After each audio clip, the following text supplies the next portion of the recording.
Okay. I believe we are live, ladies and gentlemen. Keto Burrito, hello. It's our favorite beard. Talk show host. Host. Thank you for being here. Zephyr Hash, nice to see you. Welcome. I'm starting a little early, and apparently my cell phone clock is quicker than my or I should say, my computer clock is quicker than my cell phone clock. So I might be even earlier than I thought. But either way, we're getting things started. We're going to get into it. There's some things we got to discuss. And then, ladies and gentlemen, at 6:30, we will be having a guest coming on, and we will be just doing a call-in show. Something nice, something relaxing. We got a week full of content, okay? Some great shows coming up. It's going to be fun. So we're going to start it out with something nice and easy, something simple. Brew Crow, nice to see you. Intense Complex says they were trying to sell West Bank land at the synagogue. Hassan has already covered this. We're going to get into that, I promise you. That doesn't excuse anti-Semitism. Let's just be clear. Like, if I go... Okay, I guess we're starting this now. So, people... Thrash XCV, nice to see you. People are wondering, hey... what's going on? What do you mean running cover for anti-Semitism? What are you talking about? Well, let me tell you. So Saturday in Los Angeles, there was a synagogue whose I have the name up. I can't pronounce it, but we're gonna go with it, right? Like there's a synagogue in LA that there was a protest that occurred there. During this protest, it escalated into violence, and a lot of people got hurt. A lot of Jews got hurt. Specifically. Some of the pro-Palestine protesters probably also got hurt. Anyone getting hurt in this is a tragedy, to be clear. That's not all that happened, though. And we're going to talk about it. And we're going to talk about the response to this as well. I haven't seen Hassan's coverage, but if Intense Complex is portraying it accurately, I have heard that argument echoed in multiple sectors today, including my Discord, including Twitter. And I think it's a problem because I think it is emblematic of a blindness that some people have towards what anti-Semitism looks like. And I think that this is something that we need to discuss yet again. I know I've discussed this before. We've talked about this several times, but we need to talk about it yet again because it keeps happening. This keeps occurring. And every time people are like, well, it's a good cause, so we have to turn a blind eye to this bullshit that people are doing. And I think that is not the way, gang. That is, in fact, counterproductive. I promise you that protest created Zionists. It created Zionists. People who were like, oh, I don't know about Israel before are now like, hey, maybe I should buy up some land in Israel because this is getting out of hand. I'm not safe here in America. I'm not safe here in Canada. I'm not safe here anymore in the West, and I need to go to a country that's going to actually protect me, or at least try to. Yeah, it's a huge problem. Props to President Biden for calling it out, though, and using the word anti-Semitism. So that's my president. There he goes. Slongian Stew, hello. Silverhand, nice to see you. Monokuro, hey. Wick, am I going to hear some cringe in the call-ins? Probably. You're going to hear some cringe from me, I'm sure. The People's Elbow says there are so many that hide their anti-Semitism behind anti-Zionism, and yes, they are weird. Yes. And there are many more who will enable this behavior. But let's get into it. Conservative liberalism says Israel does seem safer than the U.S. To be fair, Canada is basically Hezbollah. I can't speak as much to Canada's going on as I can to America's going on. So Canada is a special little place that we can reference, but I can't really speak to the specifics there. But let's hone in and let's talk about it, gang, because it's important. So let's look at what happened. There was a protest set up this Saturday, I believe, to go in and to protest in front of the synagogue. I don't think there's anything necessarily wrong with that, to be clear. I think we can and should protest what we believe to be bad actions in front of all sorts of places. A mosque, a Catholic church, that in and of itself is fine. However, there are things that you can do at a normally fine protest that take your protest from being fine to suddenly not fine. One of those things, and I think the one we can all agree on, is beating people up. And if you are beating people up that are trying to get in a synagogue on a Saturday, that's at least some evidence that there might be some anti-Semitism at play. Just a little. Okay. Can we agree to that at least? That it may not be proof definitive, but there's at least, we should probably look into this. There might be some anti-Semitism at play. And you could be protesting the best cause in the world. The best cause in the world. But if you do things that are wrong during that protest, and anti-Semitic during that protest, or racist during that protest, your protest becomes tainted. It becomes bad. It becomes something we should no longer support. Again, no one I think would doubt that violence occurred and a lot of Jewish people got beat up. They got attacked. Now, from the eyewitnesses that I've read about on the ground, most of them claim that the pro-Palestinian side started this when the Israel side tried to push and get into the synagogue. And there was an altercation, and the pro-Palestine side engaged in violence, which they came prepared for, to be clear. They brought tools of violence with them. They brought pepper spray and things like this in order to do this, just in case, right?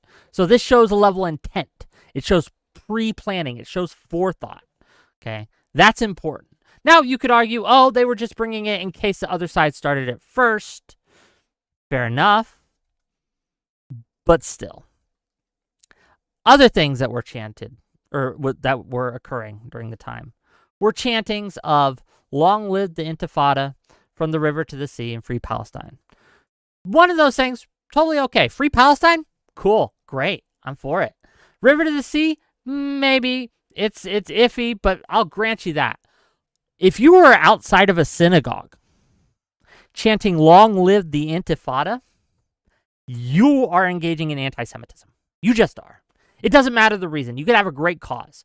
But what the Intifada was, for those who may be ignorant, and let's referring specifically to the second Intifada here, what happened was 140 plus suicide bombers or martyrdom operations snuck into Israel proper and blew up school buses. They blew up marketplaces. They blew up town squares. They just killed indiscriminately. Men, women, and children were blown to bits by these suicide bombers. That was the second Intifada. And if you are standing outside of a synagogue and you are chanting "Long live the Intifada," that is just rank anti-Semitism. It just is. Maybe I can help you out this way. Maybe this will help those of you who may be skeptical understand why this is a problem. So let's talk about the Supreme Court. And I promise I'll connect the dots here. You got decisions I don't like from the Supreme Court. Maybe you want Supreme Court reform. Maybe you don't like the institution. A lot of valid reasons, even good reasons, even reasons I might join in on a protest for. Okay. So this protest goes to Clarence Thomas's house and starts screaming things like "Bring back Jim Crow." They start screaming the N-word. As valid as your protest may have been before that, it is now a racist protest. It is now a racist protest. You could have had the best cause in the world. You could have had the most righteous reasons for going to that protest. But you're now at a racist protest, and you should probably leave if you're not a racist. Just straight up. We can understand how people would rightly call out the people who are doing that for being racists, because they are. If you're going in front of Clarence Thomas's home and screaming out, "Long live Jim Crow, bring back Jim Crow," you are a racist. Likewise, if you are in front of a synagogue and you are chanting, "Long live the Antifada," you are an anti-Semite. Just simple as is. It just is. It's true. What are you guys singing? Parallax says, Weirdos do run cover for anti-Semitism. True. Bill Bradley says, you can protest. You cannot restrict people's movement. The freedom of assembly does not trump my freedom of movement, and you certainly cannot use violence to prevent people's movement. Exactly. Silverhand says, selling West Bank property is pretty fucked, but to the protesters, all property for sale in Israel is stolen/occupied, which is another thing, right? Pools from... Well, let me address that. Then I'll address pools, the solid form of P. Okay, so yes, whether or not they were selling West Bank property at this particular event, I don't know. But there have been claims that the group that was hosting the event has in the past sold West Bank property, which, again, you could be totally against. You could think that's really, really bad. But if you engage in certain acts during your protest, which might be righteous, you are suddenly engaging in anti-Semitic actions. You just can't. You can't use the K-slur doing these things, right? You can't call people the K-slur and not expect to be called an anti-Semite, for example. So pools, the solid form of P, why is anti-Semitism to say Netanyahu is bad? It's not. I say it all the time. Netanyahu is a bad guy. He should probably be brought up for some sort of charges for war crimes, at the very least. He's done some terrible things. He needs to step down. He's not good for Israel. He's a bad person, and he belongs in jail.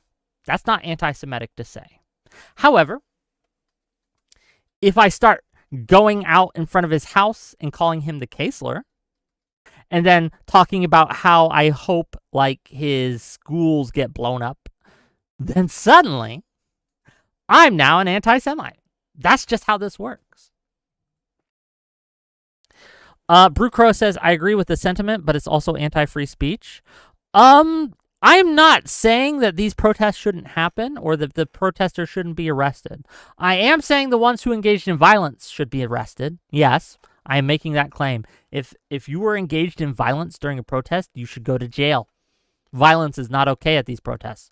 However, chanting some even saying anti-Semitic slurs or racist slurs, you shouldn't go to jail for. Okay. Oh, if you say that and do it at a synagogue, but people say that Netanyahu would be anti-Semitic? What are you talking about, Pooh? Pooh is a solid form of P. I'm getting one guide. Okay, look, it's real simple. If you're using anti-Semitic language and you're calling people anti-Semitic terms and you're beating up Jews, you might be an anti-Semite. It's super simple.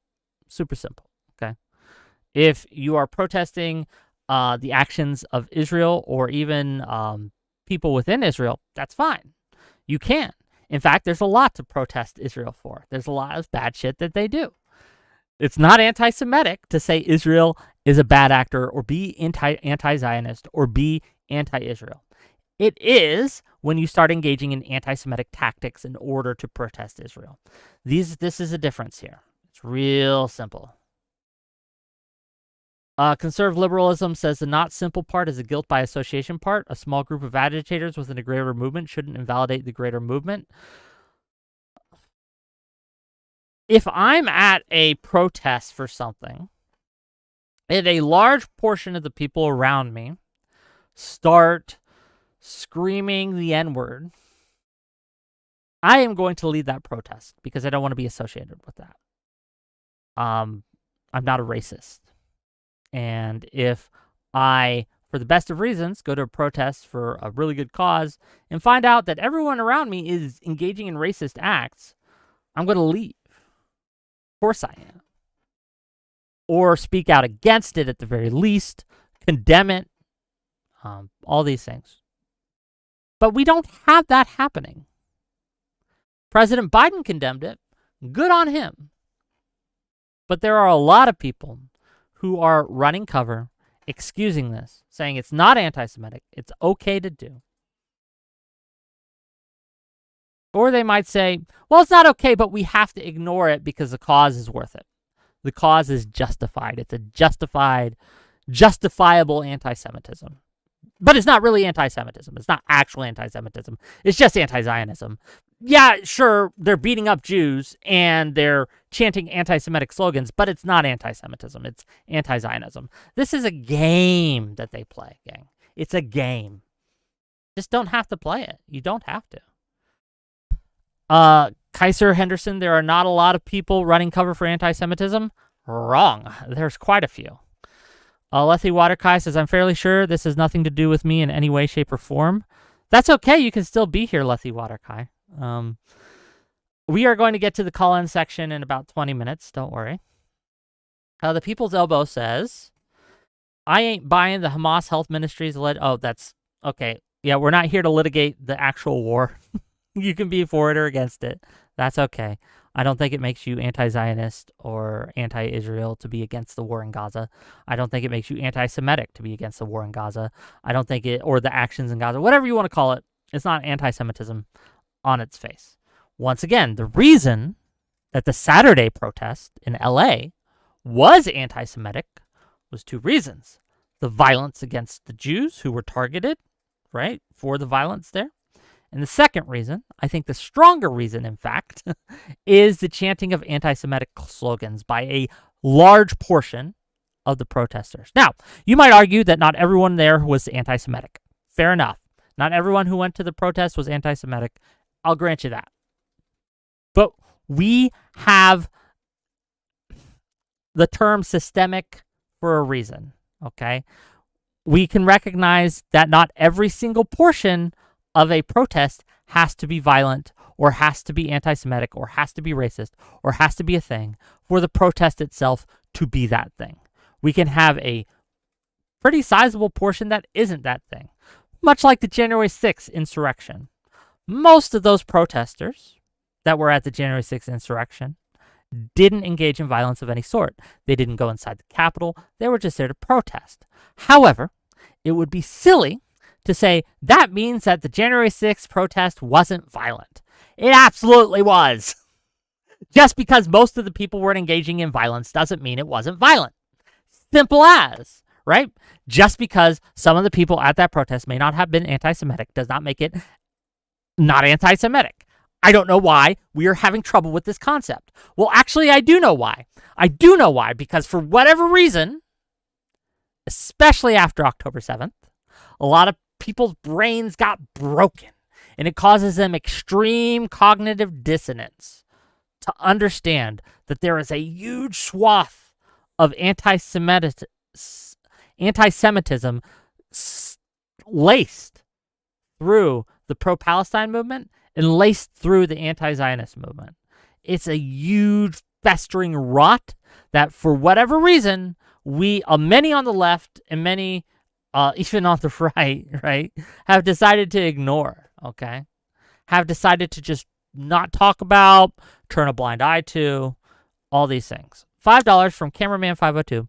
Not all were anti-Semitic. People who claim sitting at a table with fascism makes people fascists. I mean, there's that as well. Suddenly, the rules become different, okay? And not everyone, again, not everyone. I'm not saying everyone. It doesn't have to be everyone for me to say that this is happening and to show you that this is happening and that this continues to happen. And you have people willing to lie, obfuscate, people willing to bend their rules, bend their truth, be inconsistent to a large degree in order to run cover for this because they, for whatever reason, they cannot admit that, yeah, this protest was anti-Semitic. You could still support the thing that they were protesting or be against the thing that they were protesting against. But you could just say, yeah, the way they did it was anti-Semitic and they shouldn't do it like that. We should be better than that. Because what you do when you don't do that is you look like you accept it. You look like you condone it. You look like you're willing to ignore it. And people stop trusting you. The worst thing to happen for Palestine is the pro-Palestine movement in America. It's hands down. Hands down. It has turned, look, there are people who saw what happened at Saturday's protests who were anti-Zionists who are now rethinking their stance because they realize no one's going to protect them here. Not the cops, not the leftists. The leftists will make all the excuses in the world for why what happened to them was okay. Not the people on the right like Nick Fuentes. No, they're going to be cheering it on. So there are a lot of Jewish people right now who are looking at this situation and thinking, well, maybe I should buy land in Israel. Maybe I should, because no one's going to save me here. No one's going to stick up for me here. No one's going to protect me here. They're just going to yell at people who call it out. They're going to say, why are you punching left, bro? Why are you punching left? Because Jews are being targeted and people are using anti-Zionism as a shield to be anti-Semitic. And yes, I'm going to call that out every day of the week when I see it happen. I'm just going to have it. I don't understand why this is such a hard concept. It's a hard concept for people to wrap their brains around. They can do it for every other incident.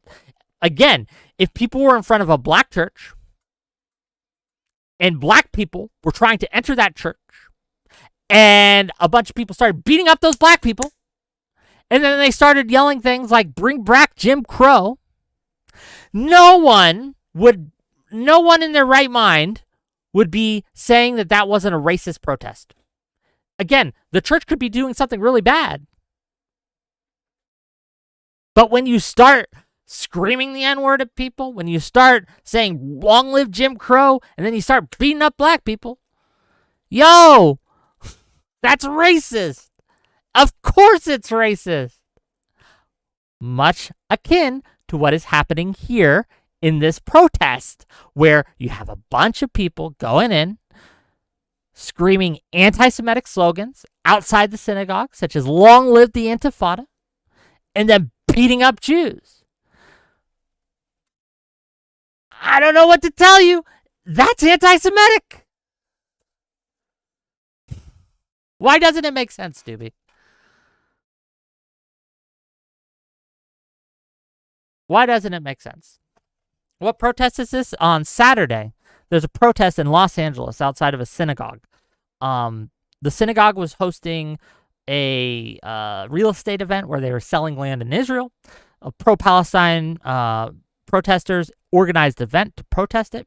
I have no problem with that. No problem whatsoever yet. And then at the protest, the protesters started chanting anti-Semitic slogans and then beating up Jews. And that's where I have a fucking problem. That's where it becomes anti-Semitic. That's where the transition happens.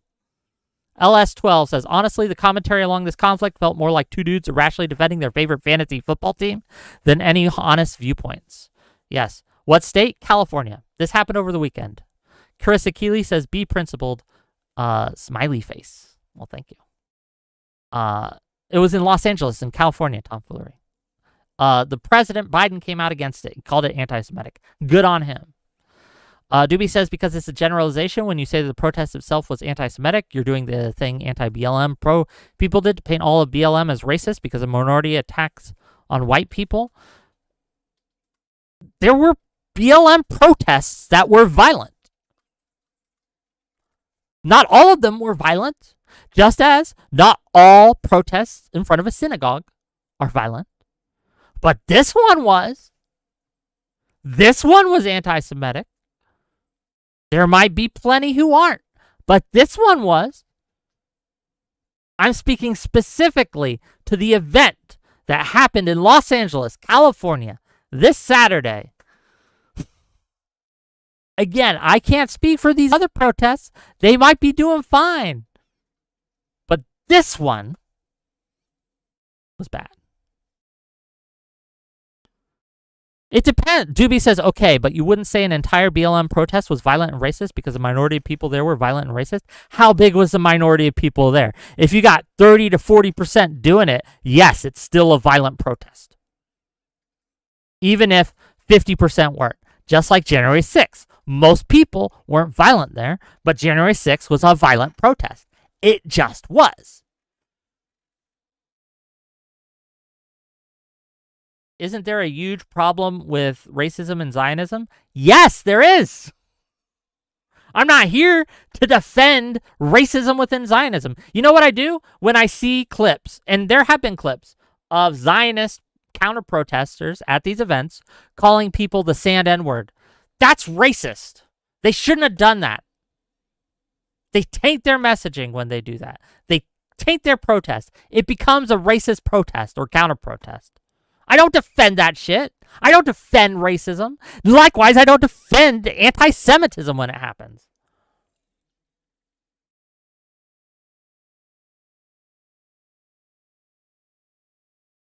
We just call it out. Say, that's bad. Don't do that. But I don't know why it's breaking people's brains. I don't. I can understand it, but I can't comprehend it. Does that make sense? Cool story, Bill Bradley. 2024 Gay Odyssey says, Doobie, I will say the entire BLM protest was violent and racist because the majority of people that were there were violent and using racist language. Infallible Foul says, you don't talk about it either. I just talked about it. I just said it. There's clips of at that Saturday protest, a counter-protester calling someone the sand N-word. That's bad. That guy was racist. He shouldn't do it. We condemn it. We disavow. Easy. Now, if we had a whole bunch of them chanting it, then that entire counter-protest becomes racist. Kinzal says a politically expedient Wick is here to save the day and humanity with his channel. If I can, I will. Despite your best efforts to stop me. Okay, gang. $20 from Lawson Harrison to say, we measure the prevalence of violence in a group by the amount of the nonviolent majority that denounced the violent minority. How many of the protests were not chill with the violence? It became a brawl, an all-out brawl. I don't know how we would measure that. However, I can measure the people coming into my mentions on my channel right now, in my chat. I can talk about the ones in my Discord. I can talk about the ones on Twitter. And I can say that they're running cover. They're running cover for anti-Semitism. Absolutely. Keto Burrito says, Wu may be right, that if the left or Democrats call out the anti-Semitism, the Jewish vote will maybe lost. Do you mean to say that if they don't call out the anti-Semitism? Because that makes sense. The other one doesn't. 2024 says a Gay Odyssey for $2 says January 6ers all jailed, BLM Gaza already pardoned. What the fuck? Look, I know you got your hang up on the January 6th protesters and stuff, but look, some of them should be in prison. They did bad things. Let's see what's going on. Storage coffee. Oh, Twitch is just Twitch. Okay, Twitch chat. You got to be careful. You got to be careful, Twitch chat. What are you doing? Tomfoolery is saying Wick is only saying this because Wu told him to. The Wu buck. Yeah. And that's what they're going to say, of course, right?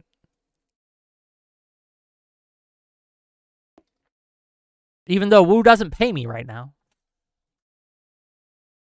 I am paid by Progressive Victory. But we have a wealth of diverse opinions about all of this amongst Progressive Victory people. There are people who are very, very pro-Palestine there. There are people who are pro-Israel there as well. I do get a check for them, and they aren't paying for any of this content. So, yeah. What's the story, Morning Glory? We're talking about anti-Semitism and people who run cover for it. We are going to have call-ins in about 5 minutes here, hopefully. So if you, dear viewers, Doobie, Tomfoolery, who else has been popping off in the chat, okay? If you guys disagree with me, this is a call-in show, gang. And it's going to be a call-in show. In fact, to prepare for it, once my guests get here, we're gonna wait till the guest gets here. Bronwyn will be joining us. Should be fun.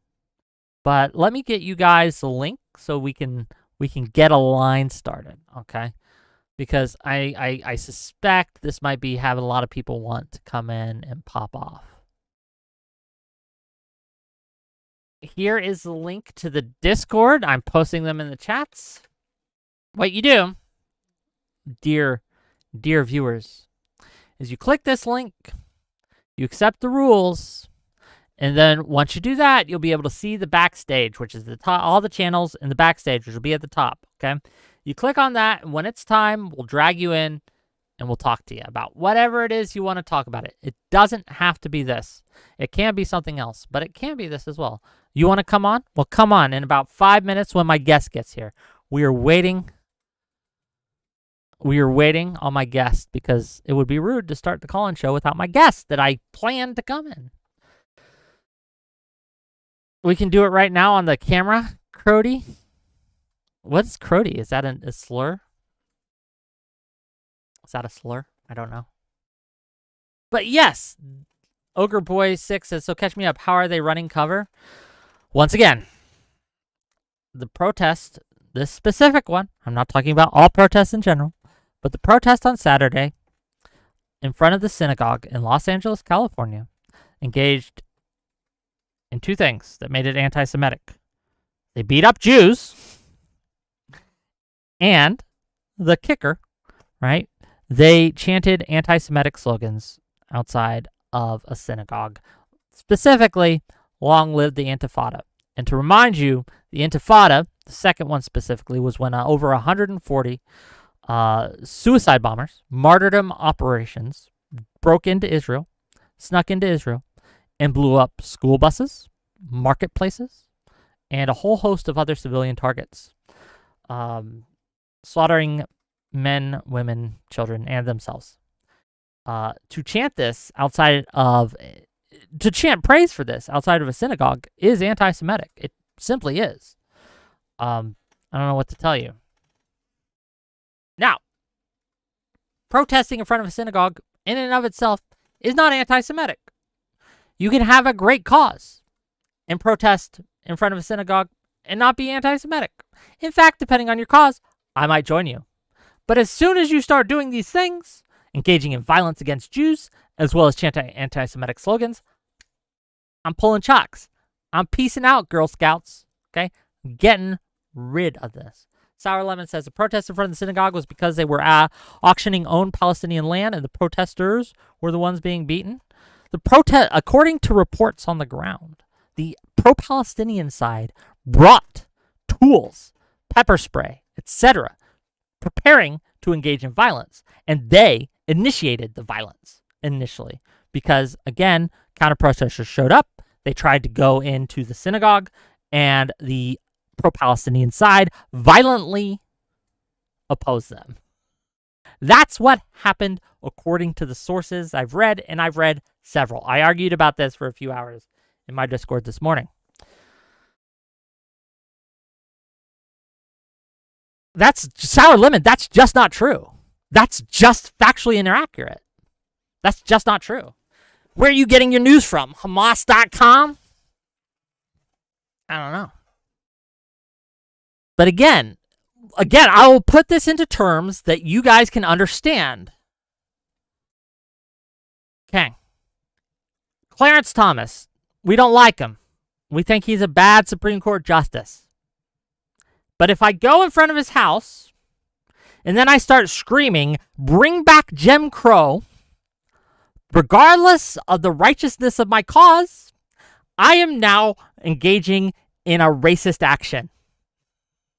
It does not matter what the cause was for, because what I am doing is explicitly a racist action. Okay? Do we get it now? Does making it not a Jew help you to understand why this is wrong and bad? I don't like Clarence Thomas. I don't like his Supreme Court decisions. I would protest in front of Clarence Thomas's house. But what I wouldn't do is start screaming the N-word. What I wouldn't do is start saying, bring back Jim Crow. I would not do that. That would be racist.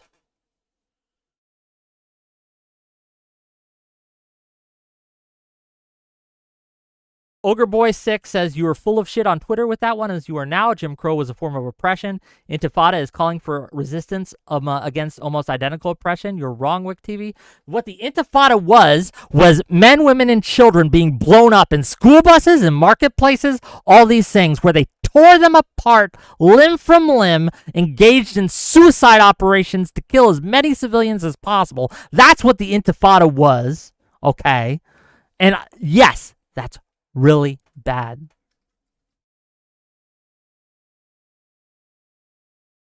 Sour Lemon says the chance we're not against Jewish people, the chance we're against Zionism. Who do you think suffers from that? Who do you think suffers from that? Oh, it's just against Zionism, so it's okay that those Jews got beat up. It's just against Zionism. It's okay. Sorry, Jew. Israel did a bad thing. Now we're going to beat the shit out of you. Sorry, Jew. What are you guys talking about?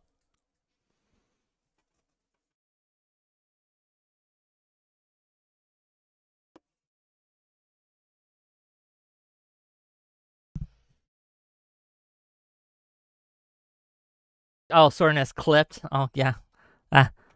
This that's going to be clipped and put as that. I can see it now already.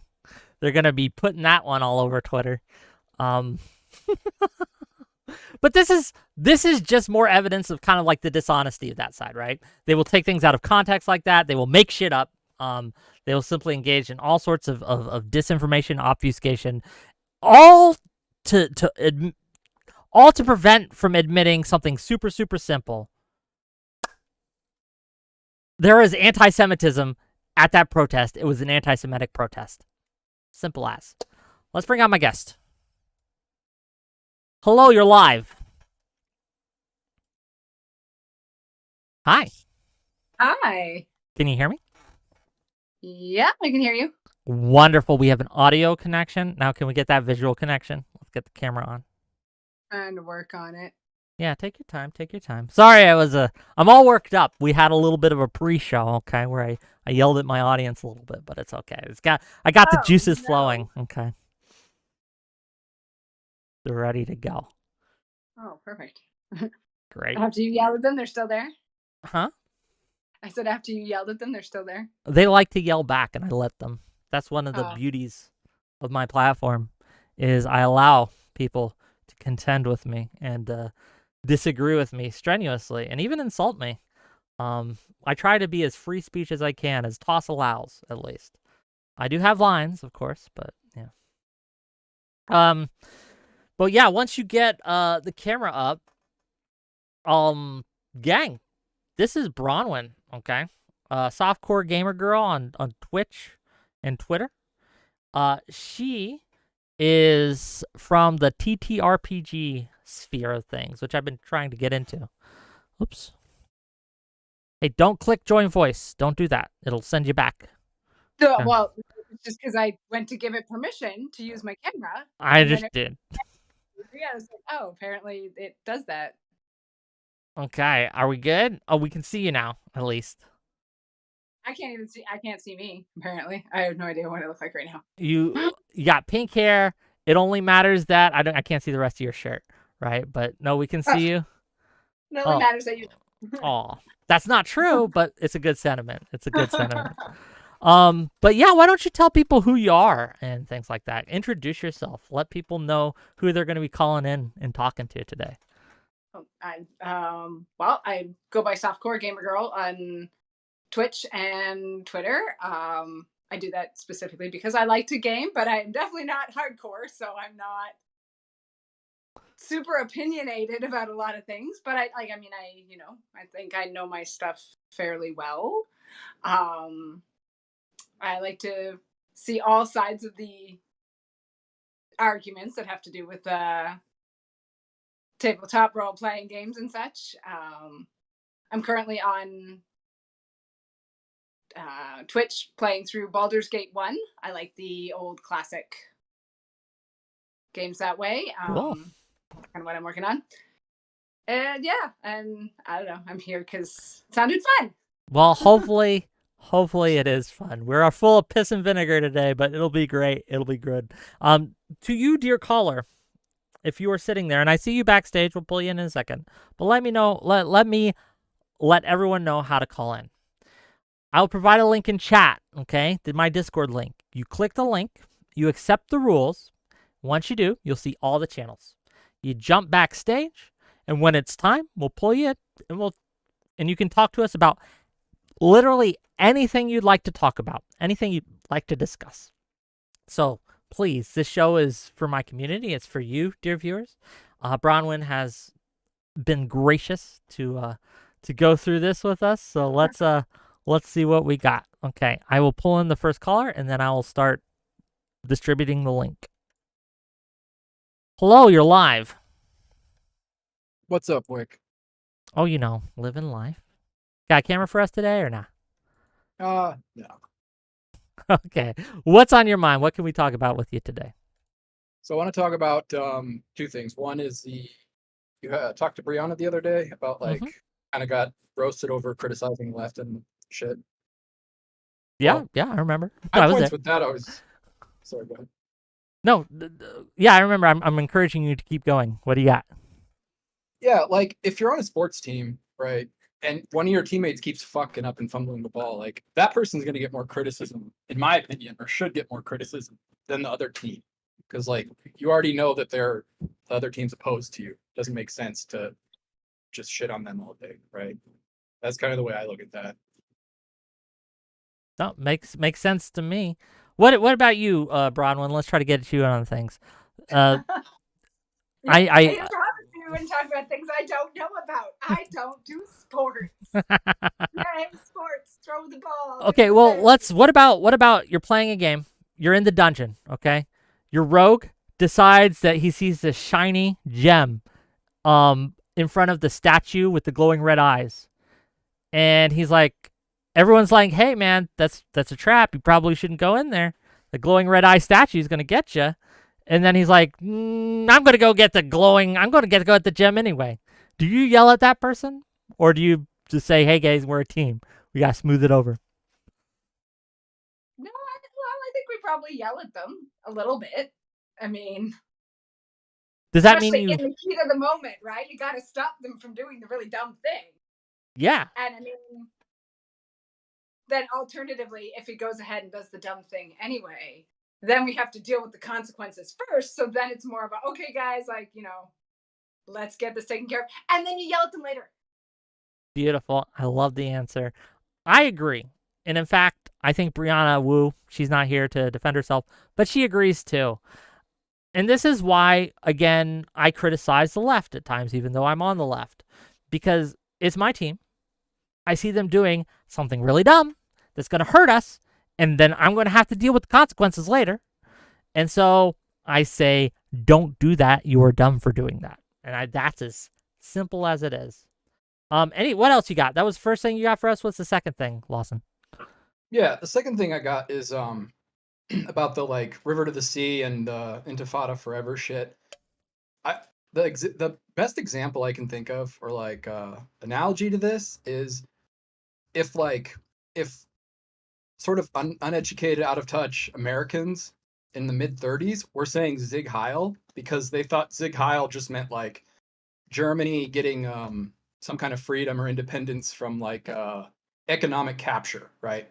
That's the example I think people think of it as here, which is ridiculous. Fair enough. No, That's I all agree got. with you. Anything else? Any gaming topics for our guest here, Bronwyn? Yeah, fight for democracy. Okay, thanks for calling in. All right, catch you later, bud. That sounds like real life. Yeah, we do a variety of topics. I have a variety of community members. Some are gamers, a lot are political nerds, some are both. So we're going to get a wide variety of topics today. What's the kitty's name? Oh, this is Boots. Boots. Can we see Boots? If you have to. We don't. Chunky. It's a chunky kitty. Chunky boy. Yeah. Okay. Well, nice kitty. I'm glad that Basically Boots is just here. lays in my lap and kiss me, and he's everywhere because it's summertime. Nice. Let's bring in. We got quite the line already. Let's bring in. I'll try to get to people as they appear. Okay. I won't be perfect at it, but I will try to go in the order that you guys have gotten in here. And if I'm wrong on it, I'm wrong. So I apologize in advance. Origin, what's up? God damn, you brought me in before Doobie? Were you not here before Doobie? No, he was there before me. Well, see, we just talked about this. yeah, we just discussed how sometimes I would mess up. I apologize. I'll apologize to Doobie when I bring him in next. Don't worry. What do you got for us? We were talking about something, and it was interesting. All right, anyway. All right, Wick, I have a question for you specifically. Why do you hate Palestinians? I don't. I want them to be free. No, I think you hate them. Why why do you believe everything about Israel? What are you talking about? Be specific. I'm just saying, why do you hate Palestinians? Why do you not want them to be free? Well, I don't hate them, and I do want them to be free. Nuh-uh, I don't think so. Good talk. Do you have proof of them not liking the Palestinians? Or a specific quote of Wick's in which he said, it's obvious. I mean, it's painfully obvious he hates the Palestinians. I mean, come on, Wick. Why do you want them to be exterminated completely off the face of the earth? Wow, this is some grade A trolling there. I like it. Yeah, it's well, what he's doing is he's doing his best Wick hater impression, and I appreciate it, Origin. Thank you for calling in, buddy. Do you have anything for Bronwyn here? That's okay. I actually don't know you, so I'm not going to ask you any questions. I don't want to, put you on the spot if I don't know anything about you. That's cool. Okay. Well, thank you for calling in, buddy. We'll see you later. Great. We all know you hate Palestinians. What a interesting caller. Gang, she's never coming back. Okay, we've ruined it. She's never coming back. Okay, wonderful. Okay, let's bring in the next guest. Doobie. Hello. Hello. Hi. Hi. Bronwyn, you should never invite Wick to your tabletop games. He's a terrible person, and nobody likes him. Just FYI. Okay, that seems to track. I mean, from what I've been reading in the chats and yeah, he's everything people say. He's pretty bad person. So Wick. Yes. So I had not looked into this much, honestly, at all. I'd seen like the videos, some of the videos that went around about people fighting with protesters and people bloody and all these things, right? Yep. And the general narrative that I saw was that this protest was outside in front of a synagogue, and as people were coming out, they attacked them. And as people were trying to go in, but yeah. And there's like these crazy Palestinians, or not Palestinians, these crazy pro-Palestinian, just a bunch of white people. Are like attacking innocent Jews at the synagogue, trying to go to synagogue or whatever. When you mentioned that, I think, or it was you or somebody else mentioned the land auction. I mentioned it. Yeah, I believe that they were like auctioning off Palestinian land. I actually looked it up, like into it more deeply, and I've been reading a couple articles about it just prior to coming in here. And it looks like that's what the protest was actually about. It's not just because they're Jewish or because they're Zionists or because they're Israeli. Okay. It's because they believed that they were auctioning off land in the West Bank, in the occupied area of the West Bank that is like under contention. Right? But, and there are other. I'm not saying that they were doing this. I have to be clear. I don't know if that's true. I haven't looked into it that deeply yet.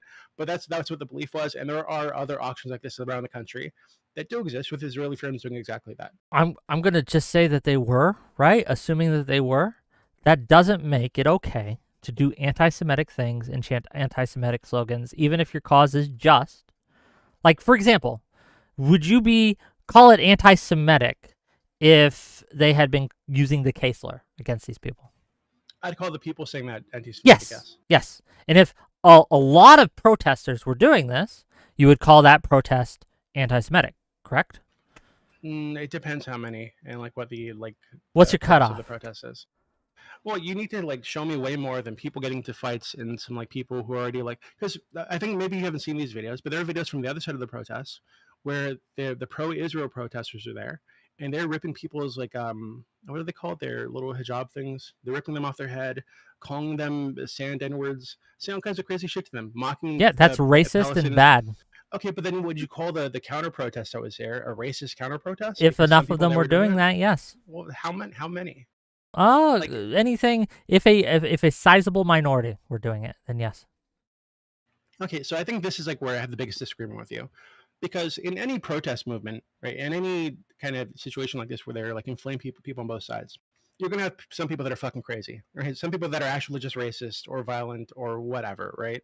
Sure.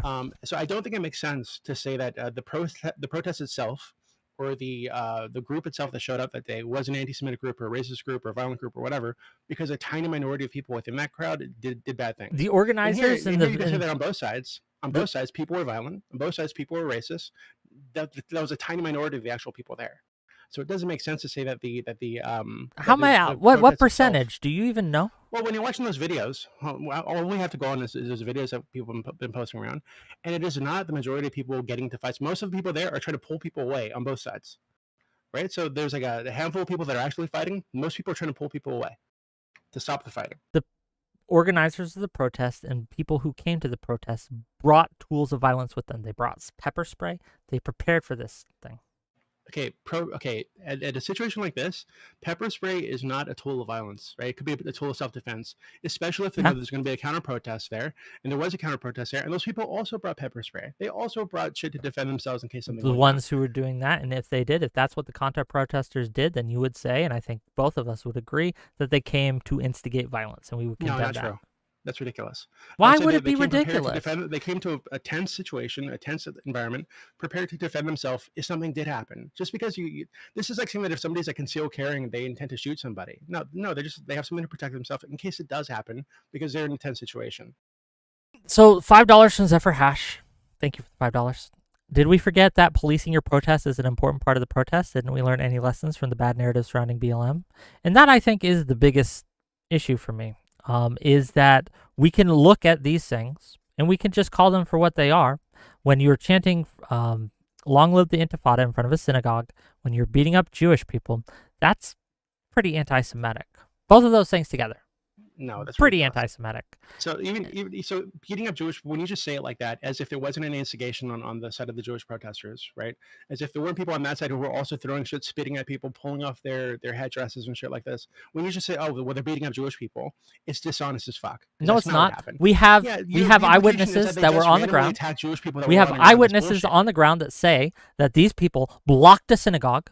And when the counter-protesters and other just random Jews tried to enter that synagogue, that the pro-Palestinian side instigated that violence. Okay, wait, there are videos of people instigating from the pro Israeli side, spitting on people, throwing shit at them, pulling off their headdresses and shit.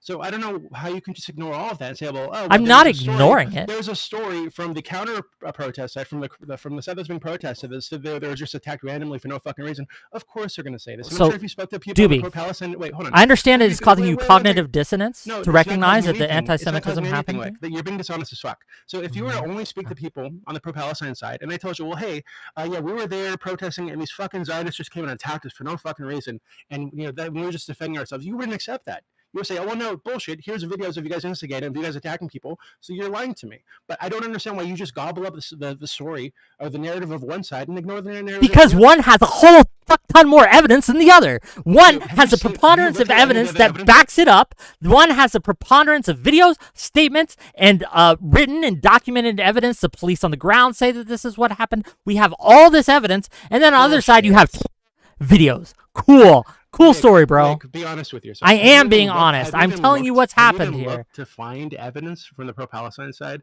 to support their claims? I argued with for hours in my Discord where I was presented with tons of evidence. To find on your own evidence and narratives from the pro-Palestine side to the guest name is Doobie.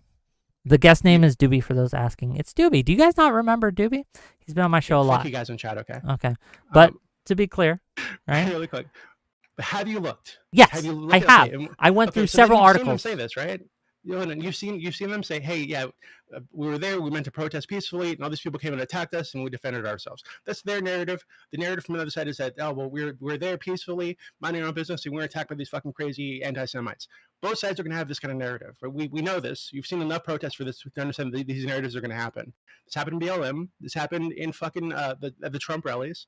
This happened everywhere, right? So we need to understand that we can't just accept the narratives that are put out by interested people within the protesters. We don't just accept them. We look into them. We weigh the evidence that is presented on both sides. We look at the narrative and we put that all together and we make a decision. Just because there are conflicting accounts does not mean that I can't make a judgment call on which account is more believable and more likely to have happened based on the evidence presented. And I have done that. Have I done a thorough accounting? It's been a day. It happened on Saturday. Maybe you shouldn't take a strong position yet. Maybe because it is a strong position because oh my God, we have enough information there to say that this was an anti-Semitic protest. Yes, we do. Thank you for the sub, Keto Burrito. I really appreciate it. Do you have anything else? We have a line. Do we have anything else for Bronwyn or me? None of these other people are as intelligent as me. Okay, so let's just go through this really quickly.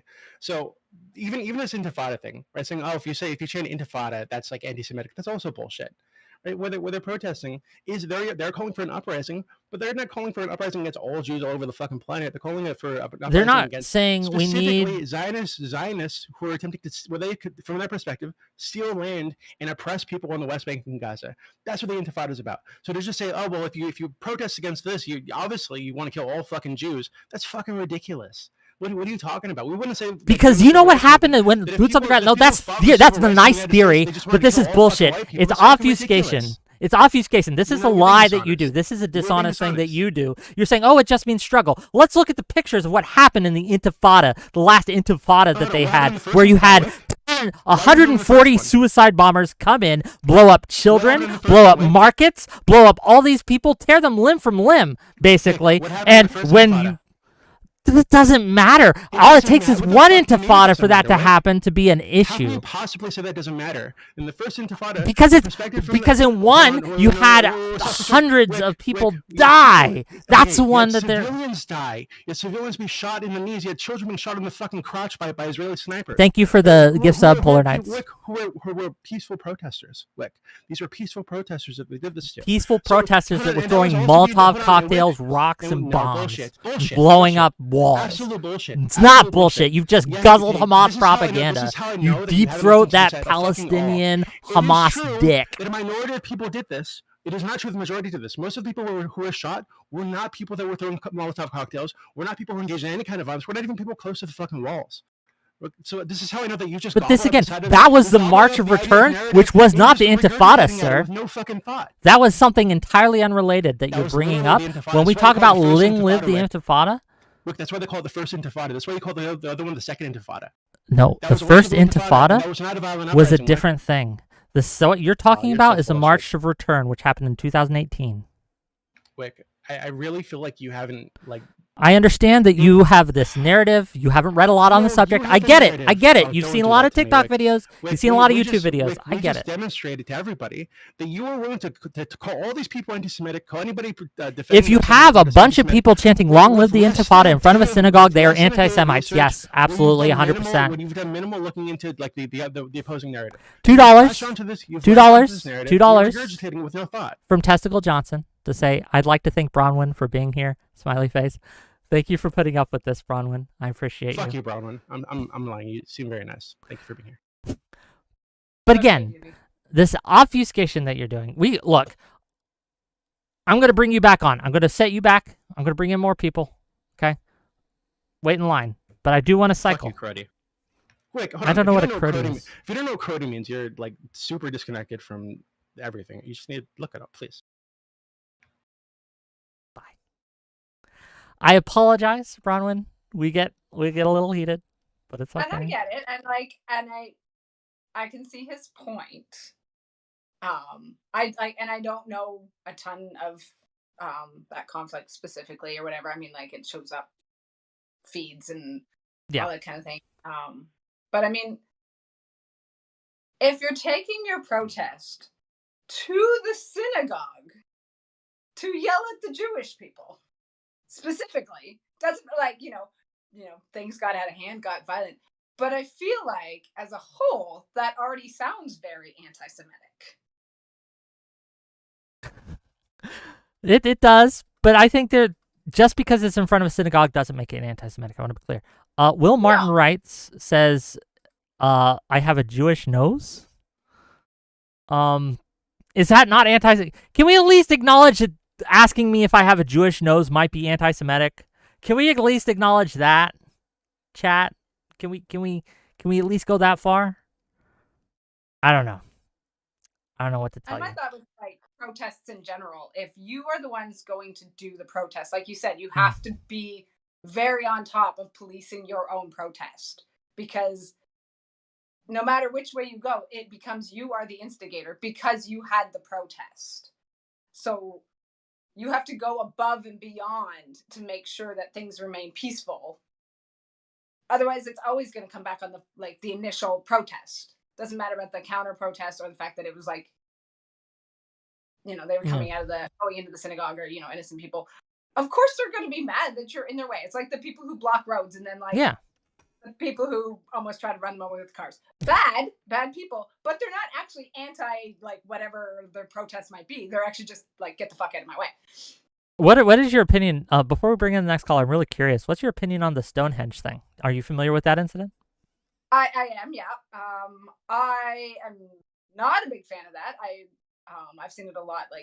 People have stated this opinion before. It's like doing things like that doesn't bring people to your protest. It just pisses people off, especially when what does Stonehenge have to do with climate change? Why are you destroying it to draw attention to climate change? If you want to do something big and, elaborate, or, shock value for people, go dump a bunch of garbage on Times Square or something, right? They actually spray painted, I think it was Taylor Swift's private jet. No one got really mad at that. We understand, a private jet. You get it. I mean, we could still have opinions, but no one's like, okay, no, that makes sense. That tracks. Polar Knights, thank you for the other gift sub to Jewish Nose Bruh. appreciate the $5. $5 from Songy and Stew to say, I think the person in the top left is ventriloquist, as we haven't heard them talk yet. You must be behind in the stream. They've just talked a lot. Thank you for the money. Keep giving it to me. That means I just smiled and nodded to a whole bunch of stuff earlier. Yeah, and gang, remember, this is a call-in show, and you can call in about literally whatever you'd like. And if you'd like to talk about, the new orc art that came out recently, there's a lot of D&D stuff to talk about, too, I promise you. But let's keep bringing on the callers. Let's get the next one. Hello, you're live. They are muted. They're muted on their end, not mine. Oh, here we go. Yeah, sorry, I was delayed on the YouTube when I was listening in. It's all good, brother. I was a little behind. You and I have beef with. Is my camera on? No, your camera is not on yet, but right. we can fix there we it. go. Oh, hello. Hey, you and I have beef. I hate your orc take. What do you hate about it? They're no longer a monstrous race, so all the rules about them needing to be monstrous is out the window. They're a player race now. They can be pretty playable player race. Are you okay with it being the orcs being a player race? I think in modern D&D, yes. What do you think about this, Bronwyn? Orcs is a player race. What are your thoughts? Well, and I mean, that could go into a whole snowball effect of a bunch of opinions on that. Look, I just ranted for a long time on things you were like, okay, go ahead, take it away. I'll just sit back and then I'll interject as needed. Go ahead. Orcs as a playable race makes sense because, I mean, they've been in D&D for a long time. And I mean, a lot of people wanted to play orcs. And we already had half orcs, and, why not one more step up to full orcs? But what I find problematic with a lot of the arguments that go forth is that just because they are now an option as a playable race doesn't mean that they've taken it away as a monster. You can still pull up monster stats for it and use it in your campaign as a monster. If you want to play a campaign where, no, you cannot play an orc playable character, because in my campaign, orcs are all evil and they're running around destroying villages and all that kind of shit.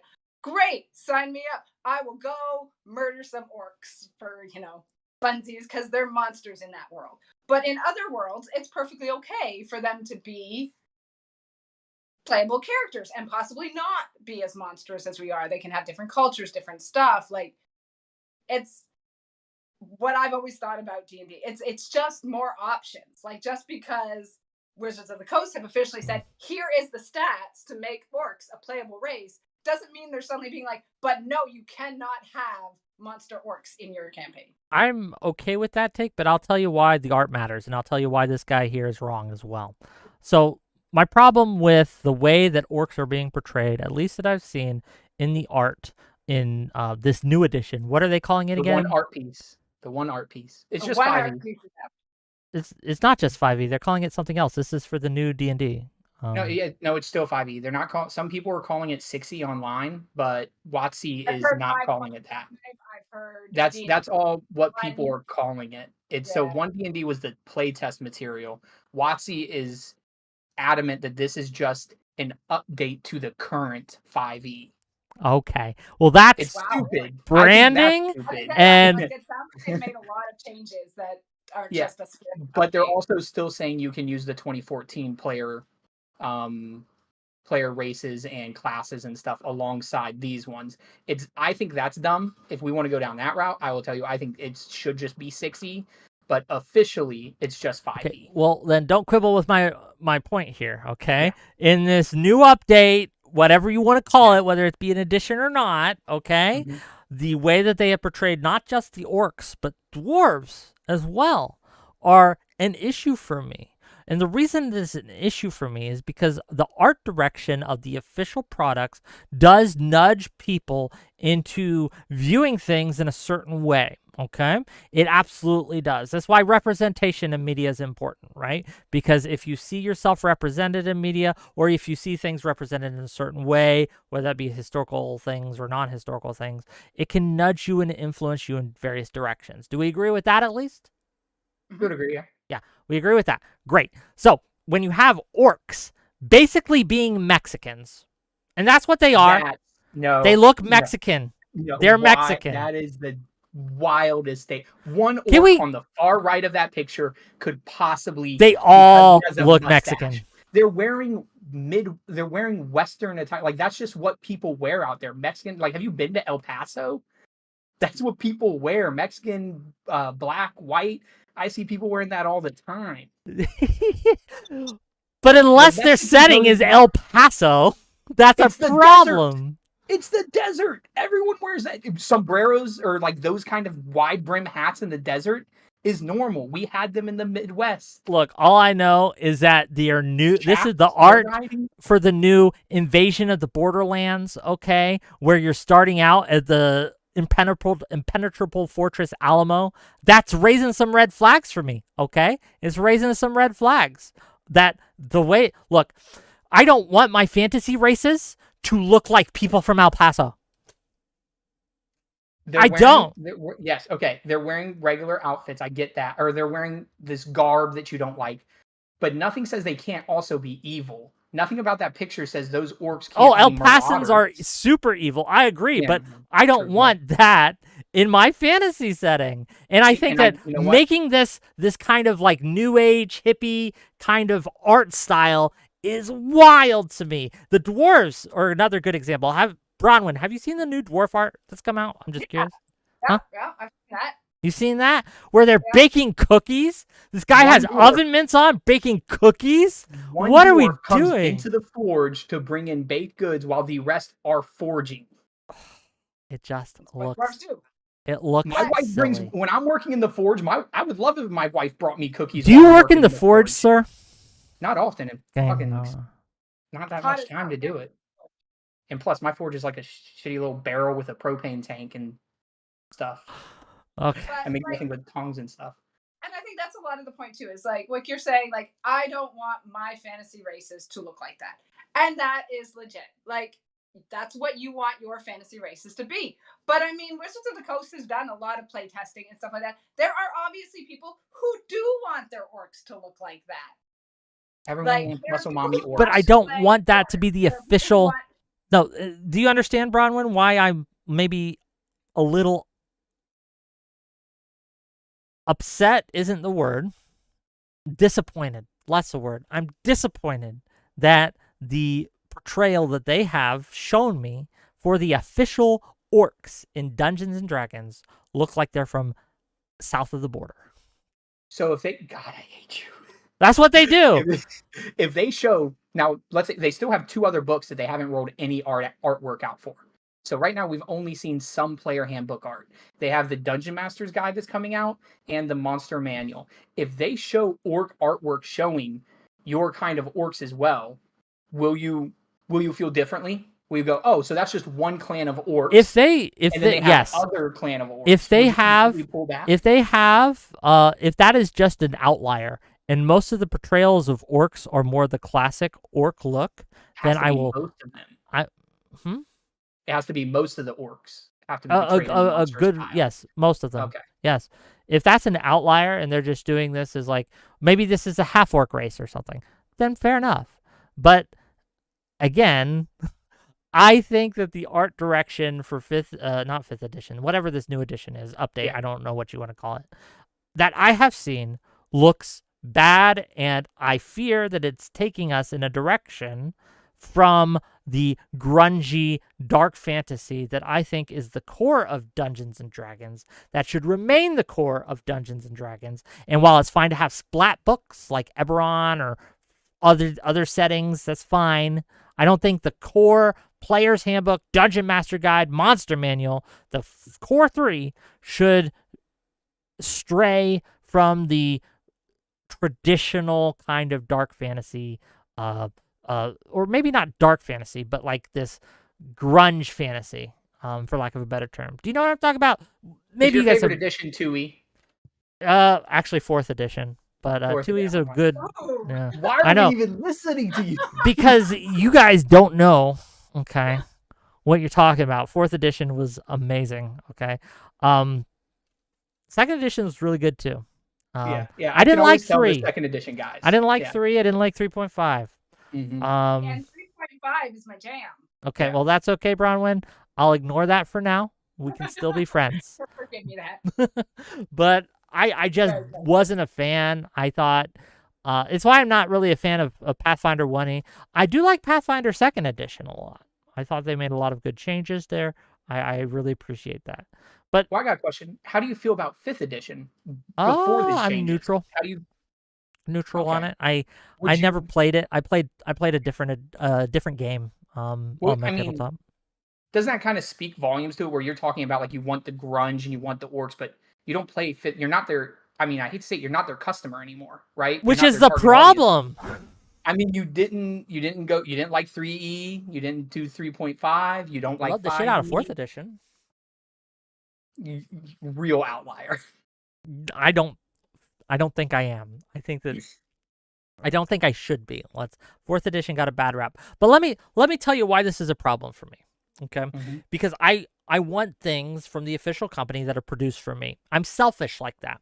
If I stop being their customer and they stop producing stuff for me, then I don't care. I don't care about them anymore. I don't care if they live. I don't care if they fail or fly. Okay, I don't care. Well, I won't say live. I don't care if they fail or fly. Okay, I don't care if the company lives or dies because it's not for me anymore. I don't give a shit. Okay, I'm going to advocate for things that are for me, that I want to spend my money and time on, because I think that these things are good things. Okay, and I want that to be the case. And so when you have art coming out from this new update that looks like it's not going to be for me, yeah, I'm going to be disappointed. Yeah, I'm going to advocate against it. Yeah, I'm going to call it out because I think it's bad, just objectively bad. I don't want south of the border orcs. I don't think the orcs should look like humans of any sort. But it's in the player handbook because now it's a playable race, and they don't really look human. They have their orcish skin. It's not green, and that one that was like a gray, like hue. They still have their tusks, and they still probably have coarse skin. They still looked ripped and muscular. You know, they weren't weak-looking orcs. There wasn't anything to like really size-wise compare it to. I mean, they had like their birds and the horses, but their horses could also be jacked. Like if you had a human standing next to one. They should have had him riding dinosaurs. That would have been cooler. Doobie, I sent you the I sent you the Mexican orcs in your DMs, so check your DMs, Doobie. I know you're asking about that in chat. I will admit, the one on the far right, because they gave him that stupid pencil It's a mustache, the fucking pencil mustache, that orc with the chaps and the sombrero and the pencil mustache, that one throws it off for all of them because he does look like Yo, my he's friend Mark. about to. He's like mi amor. I can't speak Yeah. Spanish, but mi amor, are you ready for our serenade? And then we will have a siesta. Then I will go out and take care of your lawn afterwards, right? Like that's the vibes I'm getting from the whole thing. Okay, like the whole picture. I'm looking at it right now. Just look. Cut off that right guy. I swear to terrible. God, it's not that bad. Cut off that far right guy, and it's not that bad. That right guy really does. I will admit, he really does give it the Latino theme.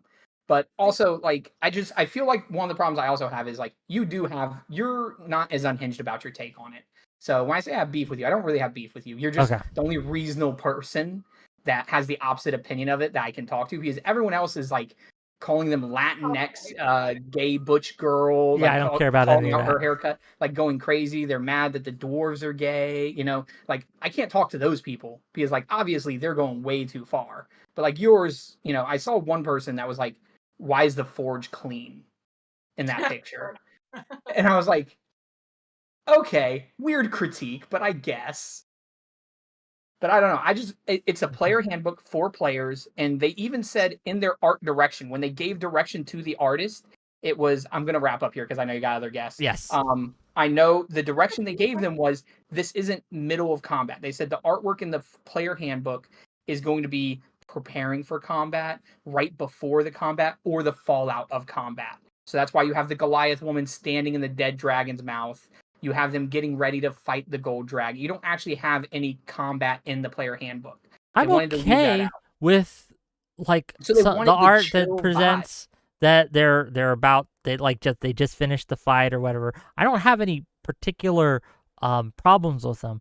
I do have a problem though with this, like, for lack of a better word, this kidification of the game. If you compare the artwork between, say, even 3rd edition or 2nd edition or 1st edition, and you compare that to the current artwork that they're putting out, it's a huge sea change. It's a huge sea change in style and how they are presenting the world. And I think it's the game itself is worse off for it. It presents a different style than I think that the game world deserves. Okay? And see, that's like, I disagree because, like, I mean, like I said, 3.5 is my jam. I myself personally like a lot of the everyday kind of things. Like, I like when we're doing a campaign that you're then also like living life as well, and there's a lot of like slice of life type of things, which is the direction I think they've started to go.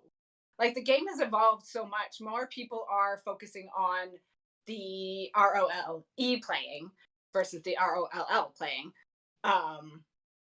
So they want to have these characters with like these backstories, and you know, they like to know more about the world. And I think part of the, you know, problem is with bringing out the new material or whatever, they did only show us so much. I always withhold judgment for things because it's not actually out yet. But of course they're going to show us what's new. So we've seen battle combats, we've seen art of like the fights and all that kind of stuff. We've seen the tactical maps, we've seen all that stuff. This is the new part that they're introducing for those that do like that kind of stuff. So that's why they would have presented these new orcs with their happy little going on a they're about to cross the Rio Grande. Okay, that's what it looks like they're about to do. Their falcons, they're, you know, getting some dinner. Mosey on in, right? Actually pushing harder against that Mexican shit. I'm gonna talk to you later, buddy. We're gonna send you. Yeah, I'll see you. Wait, that sloth you have in the background, I have that one. Oh, yeah, that, twinsies.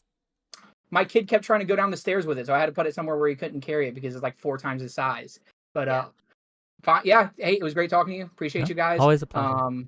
See you around. Like, I think this is the second time I've been able to be on here. I don't know if you remember, I'm the DoD FBI guy. Yes, I remember. So I wanted to talk about what the last guy was talking about, but I felt like your guest would appreciate D&D stuff. Oh, I do appreciate that. Hey, we can talk politics. Okay, I'll talk to you later, All buddy. right, bye. Oh, see, we have a variety of topics, gang. A variety of shows. For those of you who asked me to show the Mexican orcs, I sent you DMs. If I know you, okay. If I don't know you, I'm sorry. I don't have your DMs, so I can't send you the Mexican orcs. But that's what they look like. Like, we had a whole host of people complain that orcs were black coated. I thought it was bullshit, right? But that's what they complained about. And so they thought, what can we do? What can we do to kind of change these things? I know. We'll make them look like they're from south of the border and that they're on their way to invade Fort Alamo. That's what we'll do, okay? And I think it's probably one of the worst decisions that they could have made just from an optics standpoint and from a gameplay standpoint. But that's my opinion. Let's bring on the next caller. And remember, gang, this is a call-in show, so you can call in and talk to us. Razzle Smasher, hello. Hello, can you hear me? Yes, what you got for us? Hey, Wick. Hey, Bronwyn. How are you guys doing? Oh, so far, so good, but there's still plenty of time for things to go terribly wrong. So give us what you got. Right on, man. Well, I just kind of wanted to, speak on what your subject line is about, all the anti-Semitic nonsense that's been going around, man. Like it's crazy. It's like I feel like my own personal Overton window is shifting a little bit, but I'm not sure if it's just the culture or whatever. Like I've never voted for a Republican ever, and I probably never will. Like I'm a dyed-in-the-wool blue voting Democrat.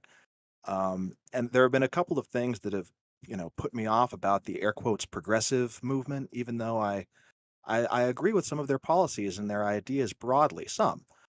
But I don't know. It's the Bernie or bust movement for starters in Okay. 2016. I thought was like a complete shit show and one of the most short-sighted and ignorant political movements I've ever seen in my life. And I went into that election wanting to support Bernie Sanders, but once that what was it, March 2016 round of primaries happened, he was mathematically eliminated from the nomination, and he just kept going talking shit on Hillary and the Democratic Party, and look how that turned out.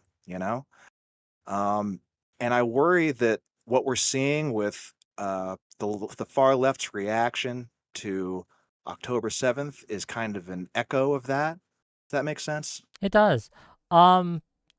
The Bernie or bust brought us beautiful people such as Nina Turner, Brianna Greyjoy, Brianna Joy boy. Gray. I forget the order of events here, but probably some of the worst representatives of leftism that we have ever seen.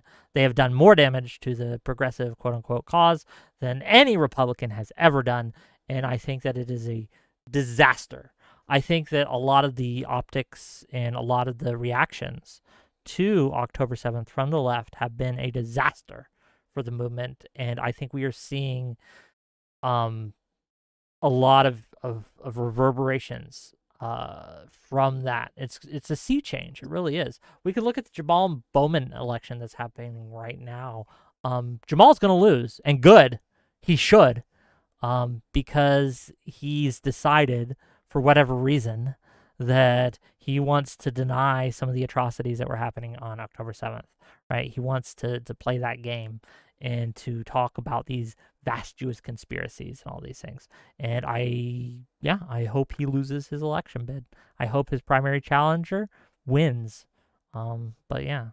Do you have anything specific that you want to talk about when you talk about these things, though? Because we've said a lot of general stuff. Can you be more specific? Well, I mean, if we look at the protests in Los Angeles, it seems like they're kind of an escalation of what happened at the college campuses. Now that we're graduating into outright violence.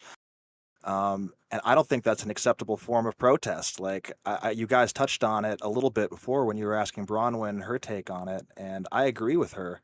I think you lose a lot of people when you do stuff like that, just like you lose people when you block people from their classes or occupy buildings and do vandalism. Now they're just actually outright attacking people. It's frightening because, like I said, I've always considered myself on the left and on the progressive Democrat, whatever. But it's just frightening, and I'm just wondering, do you guys worry about the effect that these protests are going to have on voter turnout particularly among young people? I know they don't turn out all that much, but how do you think this is going to affect things with young people and just in general? Do you want to take this one, Bronwyn, or are you gonna sit this one out? I was just gonna rehash a bit of what you were saying before about how it's hard when the people that you kind of agree with, like the points overall, are doing stupid things, and you can't make them stop doing stupid things that are like hurting the cause.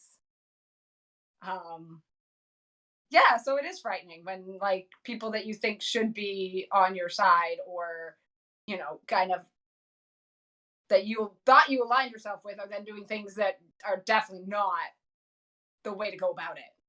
Yeah, I think we have this tendency, and I understand it, right? That you don't want to speak up about a thing because the cause that you want to see implemented is a just one. You want to see healthcare, universal healthcare. You want to see more housing. You want diversity of thought and diversity of representation. You want to do something about climate change. So you have all these goals, and you have people on the train with you, and you think you're going to the same place. But it's like there's this group that wants to run us off the rails into crazy town. And rather than ignore that group and say, well, no, if we speak out against that group, we're just going to give ammo to the opposite side. The Republicans are going to run with it, and we might not win in the election. I think that that's guaranteeing you to lose in the long term. I think that what's going to lose us this election, if we lose, and I don't think we will, to be clear, I think Biden is going to win. It's going to be close, but I think Biden is going to win. And I think Democrats overall are going to take a victory here. I hope so, and I'm working towards that at least. However, I think that if we lose, the reason that will happen is because too many of us were afraid to draw a bright red line of distinction between the normies and the crazies. And we have to be able to say, look, those people aren't with us. We're not affiliated with them. They're crazy, and we join you in condemning them. One of the reasons Bill Clinton was so successful politically is because of a strategy he called triangulation, right? Where he was willing to condemn the bad actors on his own side. And that really showed him to be an honest actor with the people. And I think we need to do that again. Is there anything else you got for us? Yeah, just real quick. I just hope everyone takes it easy with the Genocide Joe stuff because, Joe Biden is not perfect. I have little gripes with him. I generally support him, but we can't let the perfect be the enemy of the good. And I just see a lot of that with him. And I know we still have a ways, and hopefully people will come back home and embrace the nominee. But your choices are Trump and Biden is the guy who offered sanctions on or put sanctions on the West Bank settlers and put up the pier for aid, and is constantly going at it with Netanyahu over this, that, or the other thing. So you can have that, or you can have Trump, who moved the embassy to Jerusalem and is generally a psycho, and will probably just tell Netanyahu to carpet bomb all of Gaza and be done with it. So those are your choices. None of them are perfect, but one of them is a hell of a lot less crazy than the other. Thanks for letting me on here, Wick. I appreciate what you're doing. I just wanted to kind of talk to somebody with a sane view about this. So I appreciate you letting me vent. No, it's a call-in show. We appreciate you calling in, and we'll see you later, buddy. And gang, if you're liking this content, since it is 7:30, right? We've done this for about an hour. We're gonna end around 8, just to let everyone know. I don't want to kidnap you and keep you here too long, Bronwyn. But if you're liking this content, you can hit that like button and subscribe button if you're on YouTube. If you are watching this on Twitch or on Kick, hit the follow button. I really do appreciate it, and it really helps me out.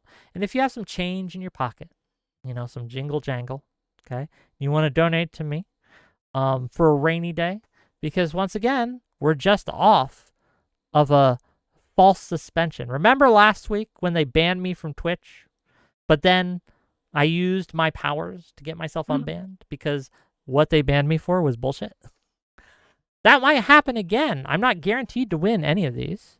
And we have people who are interested in taking me down, who are interested in spreading lies and rumors about me, reporting my channel and trying to get it taken down. And so some money for a rainy day would really help. So give some subs. Polar Knight's been great gifting some subs. Thank you, Songy and Stu, Testicle Johnson, Lawson Harrison, all the people who've super chatted me so far. If you have some extra money, throw it my way. Really appreciate it. Let's bring on the next caller. Speak of the devil. Hello. How are you? I am so awesome, Wick. I was Yeah? enjoying speaking to Doobie. Yeah? I so had a And thank you for question the sub, Scorned One. Appreciate you. Okay, go on. So me and Doobie were discussing backstage how badly he did in your discussion, Okay. and we're both in agreement that. So I turned up to tell you about the chapter 2 of the book I was writing for the Slongy and Stew channel, Wick. Then I just got distracted by Doobie in the backstage. So Doobie is a distractor, but go on. absolutely. So the young lady in the top left, we've never been introduced, so I apologize. Nice to meet you. So the second chapter is Wick believed that Biden's economy was doing well rather than better. And I wanted to come back in because I had to leave the other time. What does well versus better mean, Wick? So when you say it's all about trajectory. If you're saying something is doing well, it is currently at a spot where people are content, making some money, getting by, doing, growing, etc. Doing better means you are on a positive trajectory. You may not be well yet, but you are getting better. You are every day growing in GDP, growing in things like home ownership, and things like the cost of living is going down and your wages are going up. These are examples. I'm not saying that these examples are happening currently. I'm just giving you an example of what that would entail when something is doing better. So I have an anecdote, because me personally, my money went Wait, where are you American? Yeah. Yeah? I thought you were With British this for accent? some reason. I thought you were No, British for some reason. No, I'm American. My children are American. My wife's American. Okay. I moved here, so I got a lot of Canadians and British people in my community, so forgive me. Fucking of course I Canadians. forgive you. Yeah. Of course I do.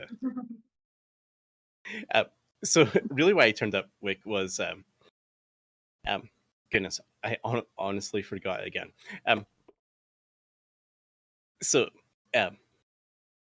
Goodness, Wick, can you keep me back to backstage so I can go? Are you drunk, sir? I was less drunk because I was waiting so long. Oh, sorry. Can you bring Doobie in so I can find him some more on Israel? How drunk are you? I'm 11 beers drunk, which is a low number for Scottish people. But I would like to continue the Israel versus Palestine discussion with Doobie. Can you invite him? First of all, $2 from Testicle Johnson to say long live the Commonwealth.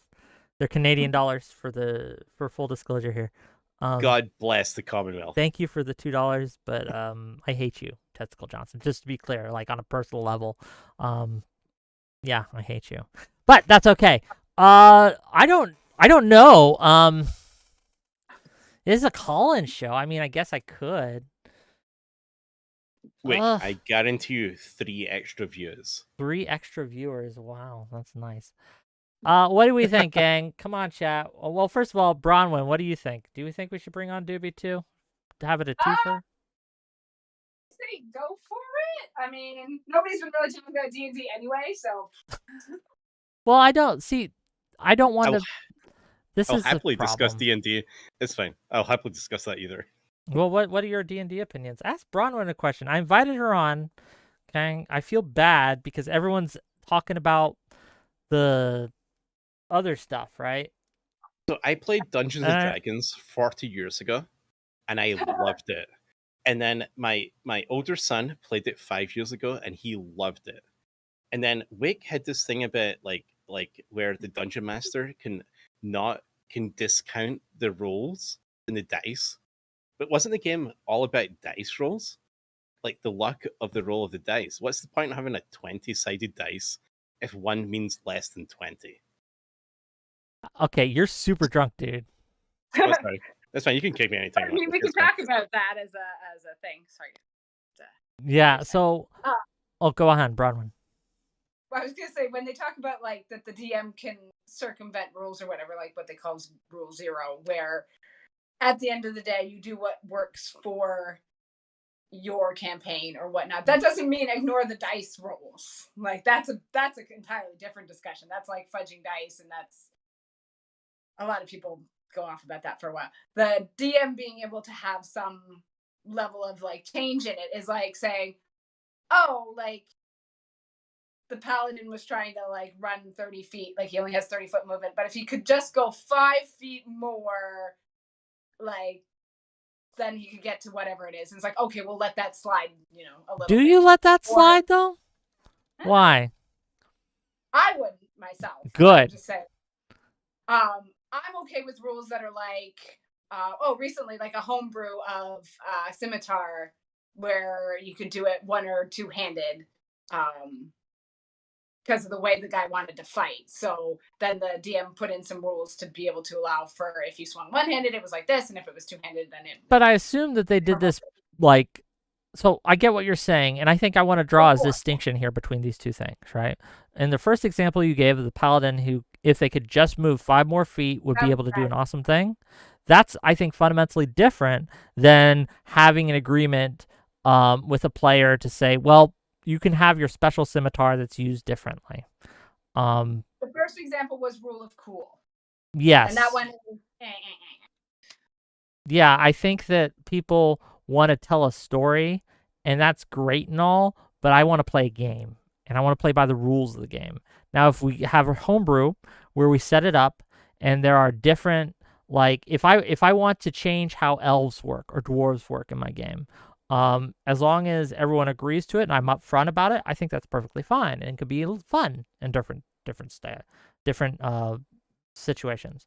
But this idea of we're going to let something break the fundamental rules of the game because it would be cool to do so takes away from my enjoyment of the game, and I think the integrity of the game as a whole. Much like fudging dice rolls, which is probably an extreme example of this. I think that, again, letting people... What happens is people start to play the DM. Have you either of you heard of that term before? Yes. I've heard of bribing the DM. Oh, well, bribing the DM is different. Sleeping with the DM. Oh, that's not what I'm talking about, okay? Playing the DM is when you, the player, realize that you can do anything you want as long as you can convince the DM it's okay to do. You can break any rule. Anything is possible as long as you can argue it well enough to convince the DM to let you. And the biggest problem with that is then that just takes up game time as somebody is trying to plead their case as to whatever it is that they want to do. That too. That happens as well.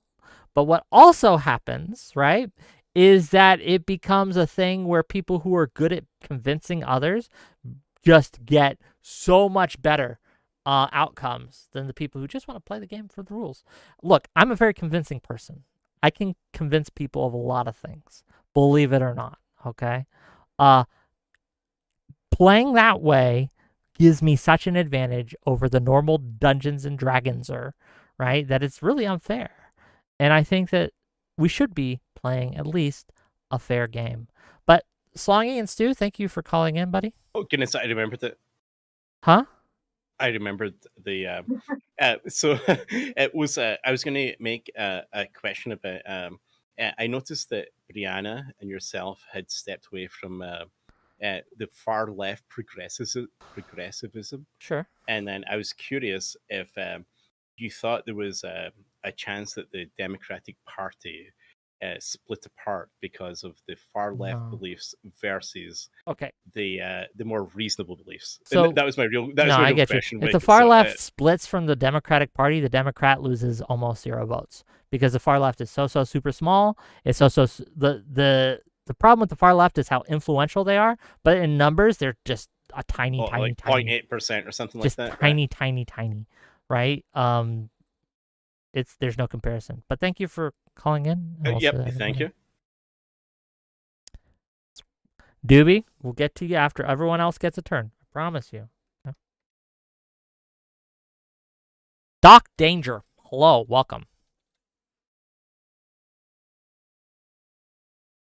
You're muted on your end, sir. Or ma'am, I don't know.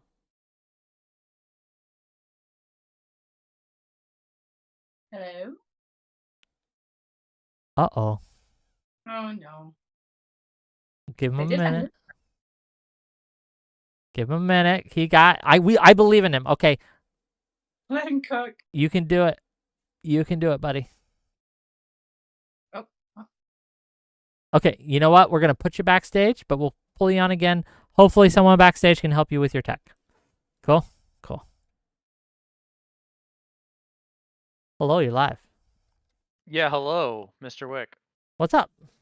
Hey, so I'm a DM for my local group, and I just wanted to get your thoughts on something. I think we probably are diametrically opposed on how we DM, so I just think it would be interesting. Okay. So I have a player who I've been playing with for years who likes to play Druid, and he really likes the fantasy of transforming every single term into like a different random animal, and he does all this fun stuff with it. And obviously you can't do that in D&D when you're low levels, right? You have very limited in your how many wild shapes you get. So I basically gave him a way where he can transform every single turn, with a downside, basically. And we can get in the details on what I did and whether, but just in theory, if you have a player who has an idea of how to play a character, but it's not in the rules, right? How do you feel about a DM trying to implement that in a way that's balanced, that lets them fulfill their fantasy? I'm not against it in principle, but the problem Okay. is it becomes a Mother May I situation, right? And it can, especially if you're doing it for one player and not the others, or what it does is like giving a kid a certain type of candy. All your kids get candy, okay? If you have multiple kids, I don't have any kids, but say I did. I had 10 kids. I gave them all a Starburst, okay? But one of them's like, I don't want Starburst. I want a chocolate cake. I want a chocolate cake. And so for his enjoyment, I decide I'll give him a chocolate cake. That's going to create resentment, and it's treating someone differently than you would the others, and I think it can be a very bad thing when done. Again, this is context dependent. It depends on what they want. If a player wants something special or some accommodation, I will work with them to do so. But, and this is the general rule that I have, it's okay to tell your players no. Yeah, I agree. Straight up. I've had players ask for all sorts of things that are just blatantly against rules. I just straight up say no most of the time. Again, we're talking about things that are straight up against the rules. If someone wants to do something that isn't mentioned in the rules, but it's interesting, and we can make it and we could do it in a way that doesn't affect like the balance of the game, I'm all for that. One of my favorite non-D&D games that I play, but it's a D20 system, is the 13th Age. And in 13th Age, that's baked into the system. People can have what's called a one unique thing, and it's just that, and it can be crazy. But it's baked into the system. It's a fun little rule. And part of that, though, is those rules the one unique thing cannot, or they recommend highly against it being a mechanical thing, right? More like a lore thing, or a lore thing, a role play thing, something that won't affect the actual mechanics of how the game works. I'm curious on Bronwyn's thoughts on this. Do you DM at all, Bronwyn? I actually have not. I really want to. Really? Never DM'd? Okay. No, I'm terrible. I keep like wanting to, but it's hard enough to like get a party together. So if somebody's like, I'm DMing, I'm like, okay, cool. Cool. And just go with it. But like, yeah, I understand. So when you do become a DM, say someone like our friend here, Mr. Mysterious Rabbit, okay? One of his players comes up to you and says, hey, DM, I know this is your first time DMing, but I want to be able to change shape at will at level 1, even though it's against the rules. What do you say to that player, and why? Well, he made the point earlier, like where he does it with some negatives so that it becomes a balanced thing. Like, if you can make it work, like you said, in a way that doesn't break the game. So, yes, changing their shape all the time would be, cool in theory or whatever. Does it, like, balance itself out in that, each time you transform, it then does some sort of negative. So then they become a little bit more hesitant about using said power, or that kind of stuff. It becomes more of, if you're going to grant homebrew or different things, or like you said, the idea of like one unique thing, it needs to be either, like you said, doesn't touch the mechanics at all, or to make it balanced, which is always the trickier part, because that's what the game books are for. Is they've done the testing, they've done the work, they've done the research, they have done their very best to make it balanced. So when we're changing things, we have to be very, very careful to make sure that it still stays balanced. Again, for the other players, right? Like, they don't want to be like looking at their druid buddy over there who can wild shape at will and be like, well, what do I get? Yeah, and that's what it is. What do I get? And it's a Monty Hall playstyle, which I don't think makes the game fun, and I think makes the game a little more. But that's a personal thing, right? If you guys are having fun, by all means. But I'm just saying that in general, as a general rule, you shouldn't do it. And if I was talking to new DMs, I'd say just say no. Yeah, that's fair. And I regarding like what did I give the other players? Like, I had another player who likes to concentrate on multiple spells. Like, his whole thing is he's a ranger and he likes to like stack up all these buffs. Of and he course, didn't realize the players want to all... be better than the rules allow. Yeah. Yeah, but it's not. The way I look at it is, it's not that he wants to do it. It's because it's broken. He wants to do it because the idea of stacking up all these different buffs sounds fun and interesting to him. And like another thing is, my players are not super like min-maxers who like understand the rules and the intricacies of the spells enough to abuse them. Like the druid player doesn't do anything OP. He does things that are very, suboptimal. He just does what he thinks is going to be cool. So in that sense, I think it works pretty well. Okay. I mean, again, like, I wouldn't allow it at my table, but your table is your table. Yeah, that's fine. If it works at your table, that's you're a centrist. Why? I get accused of that. I know. I'm just kidding. A lot. It's okay. It's okay to kid with me. I'm pretty thick-skinned, as you can probably tell. Is there anything else you have for me or Bronwyn? No, that's it. Thank you for calling in. Thank you. Goodbye. Hippity hoppity. You're now my property. No, I don't know. Bye, Mysterious Rabbit. Thank you for calling in. Okay, let's try that Doc Danger guy. Did you get your stuff fixed? Oh, God. Oh, no. Doc Danger? Oh, maybe. No, you did not get your stuff fixed. Okay. Well. Parallax, you're live. Hi, how are you? Hi. So I would like to preface this by saying, I would like to preface this by saying that today is my mother's birthday. Happy birthday to your mother. I'll give her a present later. Okay, very good. She requested a cake. And you know what's crazy is she didn't care what kind. She was just like, it's cool. You get whatever kind of cake you can. You know what I like. She was really cool about it. And I thought to myself, you know who that's not like? This guy who's in here like, oh, we got to be super fucking rigid with our D&D rules. No special requests. Who on his birthday every year requests a cake be made in the shape and guise of an American flag with strawberry and blueberry compote and Cool Whip and all your special snowflake rules for your birthday cake, but you won't let a motherfucker get creative during their Dungeons and Dragons game? Really, guy? Really? Look. Really? Why don't you allow for the same freedom in D&D as you do on your birthday cake, Captain Freestyle? What do you mean, freedom of my birthday cake? I want a specific birthday cake. I asked for a specific birthday cake. If someone who purports to care about me wants to get me a cake that I will enjoy, that's the cake that they get. If I, having told them and informed them, hey, I want this specific cake, bring a Canadian flag cake, okay? I'm going to be like, what the fuck is this? What is this shit? Okay, I will be upset, right? Because I made a specific request, and that request was ignored. Yeah. That's a problem. Yeah, That's and your players might make a specific request, and you ignore that request. Okay. Do you care about your players, Wick? Do you care about Not necessarily, no. them? Okay, that's a People good in bullet chat point. are saying you've never had a group just up and leave on you. That's right, because I DM a good game. My players don't leave; they beg to stay. Okay, Oh more my players God. want to be in my tables than I have room for. I never have a dearth of players. Wick Never. out here like you either Not want to be once. me or be with me. Okay, but either way, what are your stance on birthday cakes? Let me ask you, I Bronwyn. think if Bronwyn, someone- your if someone significant makes other. a Hold on. birthday cake, Shut up, Parallax. fucking say thanks. Parallax, That's stop. all. Okay.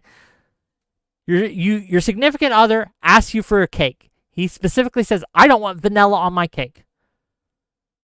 Do you give him a cake with vanilla? No. No. That It would is a be stupid ridiculous to do so, distillation. right? That is a ridiculous distillation of what occurred. He Hold did on, not hold say, on, hold "I on. Let don't want Bronwyn vanilla finish. on Let my Bronwyn cake." finish. Let Bronwyn finish. Go on. However, and the point is to yours as well. If they say like, oh, like don't make a big deal, don't don't have to do anything, and then I bring them a cake that happens to be vanilla, they ain't gonna say no, I don't want a fucking vanilla cake. They're gonna eat the cake and be grateful for it. Well, hold on. Parallax, no, stop! I want to interrogate You got this. your swings. You got your swings. You know what? I want mine. I'll mute you for a minute because I can. Okay, a minute. Let me finish interrogating, and then you can go off all on your own, Parallax. I promise you, Bronwyn. So you're saying, okay, but let's say I didn't know what kind of cake you liked, or that you okay, even wanted. yeah, that's the key. If you But I didn't was know, super busy. And I brought donuts, and I was like, "Here's some donuts." You're not going to say no to the donuts. yes, because I didn't make a specific request. I think that's Yeah. fair. I think that's fine. If I don't inform you what I want, and you make your best guess, and you happen to get it wrong, you still tried your best. It's the thought that counts. However, like I said, and I asked you, if your partner makes you a specific request, say, "Hey, I want this," or "I don't want this," you just do it. I don't know what else to say. I mean, as long as it's not wild. If there's a Okay. request device, You're loading then this you so try to hard. accommodate. Yeah. But then, that's what he's saying, right? Is he saying if we try to accommodate your cake request, then you should be accommodating of your player's request? Is the analogy he's trying to put forward there? Oh, that is correct. Also, more importantly, he is loading this cake question. The actual question is, if you walk up to your significant other and you say to your significant other, "Hey, I'm going to make you a birthday cake." And your significant other says, "Great, thanks." And you say, "What kind would you like?" And they're like, "Chocolate." Okay? And you make them a 3-layer cake. 2 layers are chocolate. The middle layer is vanilla. Do you think your significant other is out of line to be kind of a dick with ears about that vanilla layer? Yeah, a little bit. Yeah, weird, crazy. It's crazy when you actually That's tell not the what question. actually happened in the hypothetical. That's exactly what we're what referencing. happened. I don't know. Have you Well, seen that Reddit post, by the way? Specific. Huh? Hmm? Have you seen the Reddit post that he's alluding to about the chocolate No, cake? but this is oddly specific. So It is. It is kind of oddly hard to read. specific. It was a specific incident on Reddit that made the discourse for a while, and we had the chalky cake civil war in my Discord about this. And yeah, and we found he's out bringing about it Wick up. being the world's largest child and having the most ridiculous birthday cake request on the earth. "Yes, mommy, please make blueberry compote and make it to stars."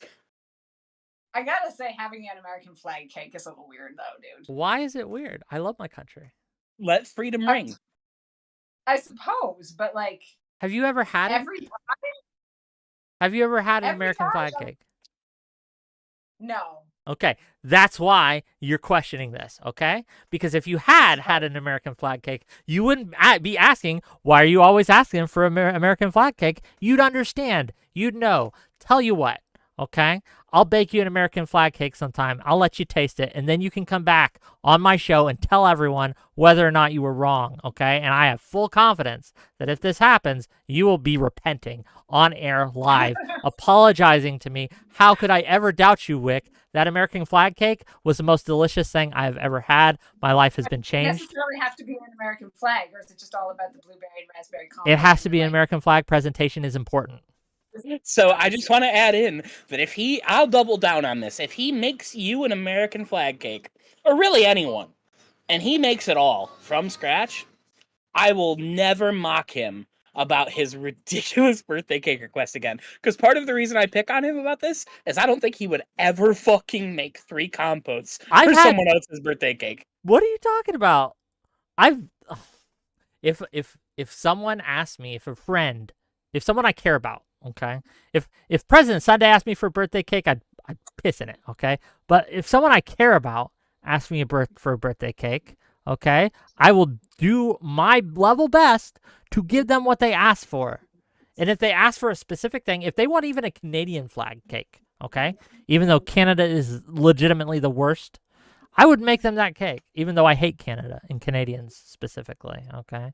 I would make them that cake because why? Because I care about them and I value what they want, okay? When they make a request, I listen and I place value upon that request, okay? But I don't want to take up an undue amount of time, so I'll let you void me here in a moment, but Bye. Okay. You're voided. You're gone. Oh. Gone. Let him finish. He'll never finish. Parallax is a funny guy. But he's gonna be on my show tomorrow, gang. We got some great stuff coming on.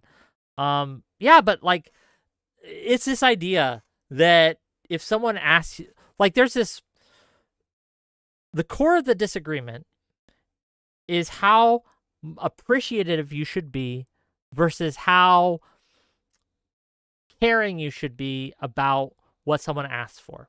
So the appreciative side would say, it doesn't matter what someone gets you, you should be grateful that they got you anything at all. And I'm saying, well, and then there's also like circumstances of like, yes, if you asked for your American flag cake and somebody went for it or whatever, and then came and was like, I'm so sorry, like yeah, they that's were out fine. of blueberries, so I couldn't like do this part, but like this is the closest proximity I could present to you. I'm sure you'd still be grateful. No, that's great. That's fine. That's awesome. If someone's like, hey, there was an accident at the blueberry factory and all the blueberries, right, got poisoned. So I didn't get you the blueberry. And instead it's I don't know, it's just these blue icing. I'd be like, okay, I understand. You tried your best. It's the thought that counts. But if they come to me and it's like icing instead of the blueberries I specifically asked for, I'm like, why didn't you get me blueberries? And he's like, no, fuck you. I didn't want to get blueberries. I'd be like, what are you doing, man? I didn't want this. Like it's this lack of care. I don't know. But I don't know. It's the balance of respect, right? Like True. if you make a specific request because they asked you for a specific request. Yes. And then they don't follow through with that, then it's like, well, then obviously you don't care enough to follow through with my request. Yeah, I get that. Yeah. You are wise beyond your years, okay? Well, I don't even know how old you are, but you're wise, okay? We are we're going to try for this last bit, okay? So first of all, we're going to bring Doobie on in a second for round 2, I promise you. But before we do that, I just wanted to ask Bronwyn, you said 3.5 was your favorite edition? Yeah. What is your favorite class? I'm very curious. Ranger, why? I think like especially if you're going back to 3.5 or whatever, it just seemed like such a more versatile class, especially back then. Plus, I just like to shoot a bunch of arrows at things and make friends with animals, so it made sense. Fair enough. Okay, with that. But yeah, like it's a very versatile. Like you can do like the ranger, like the ranged weapons, that kind of stuff, or you can be a like fighter, like Minsk. Look, one of the things that I like in 5th edition when I do play, and it's rarely, I don't usually do, but sometimes people will ask me to their game and I'll try their game out and I usually quit because it sucks. But anyway, I like dual wielding guns, pistols. I think that's cool. Okay. It's not high fantasy, but it's cool and I enjoy it. I think that the Ranger class does that very, very well. And yeah, I like it. I like it a lot.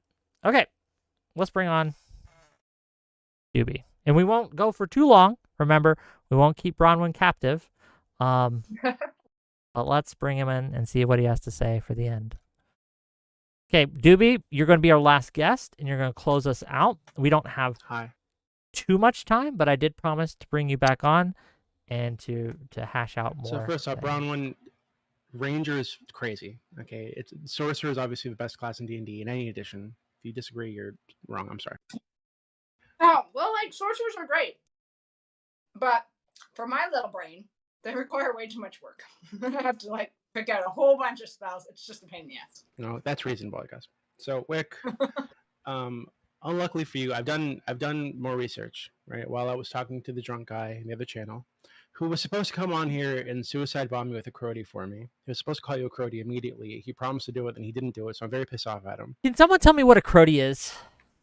No.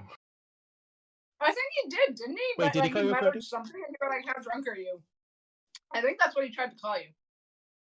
Okay, then I'll forgive him. If he actually did it, then I'll forgive him. don't- He said he didn't do it. I don't know what a Crody is. Sorry. Should I be offended? Well, I'm not it's- sure. Yes. Yeah, you should. Okay, so I did more research, and a few things. So, Bronwyn, you said something earlier. It's like, oh, well, they're protesting at a synagogue, and they're beating up Jews at a synagogue, and that seems pretty anti-Semitic. Well, just for context, because it doesn't seem like you've, I know this isn't a dig. It doesn't seem like you've had time to look into this or anything like this, right? So, what was actually happening at the synagogue yesterday, here in sunny California, was an auction or a sale of land within Anglo communities in Israel, specifically to Jews, and they advertise it as these are Anglo communities within Israel, sold specifically only to Jews, because they're trying to get Jews to go and fill out these settlements, right? So that's why they were at the synagogue. They weren't just protesting because it's a synagogue. They were protesting there because that's where the sale of the land was happening, right? So, Wick, I did more digging, and I found multiple videos from prior to the violence starting of people on the pro-Israel side saying "Sand N-words go home," right? Like chanting this, like big group of them. They were racist for doing that. Yes, I condemn it. I disavow. Okay, so the people So the people who did that were racist, right? I'm not saying that everybody there is racist. If a majority, if as you say, if that's true, if there was a large group of them at this counter protest doing that, then the counter protest was racist. Okay, I disagree with that, to be clear. But just so you understand, the reason I brought this up is because it seems like there was instigation happening from that side, right? And I'm sure there was instigation from the pro-Palestinian side too, of course. But I think the way this is framed is if like they just went there and just started attacking random ass Jews for no fucking reason is ridiculous. That's obviously not what happened. And I saw the video that you posted in your Discord server. We were saying that people should call this out or whatever. Yeah. Of the people on the floor, right? And even in that video, it's a handful of people that are actually fighting. The vast majority of people on both sides are trying to pull them apart and try to get them to stop fighting. So I don't think it makes sense to characterize this group as violent or anti-Semitic or anything like this. If it seems clear to me that both sides of this, that there were bad people on both sides, but the vast majority were not interested in violence, were not interested in racism or anti-Semitism.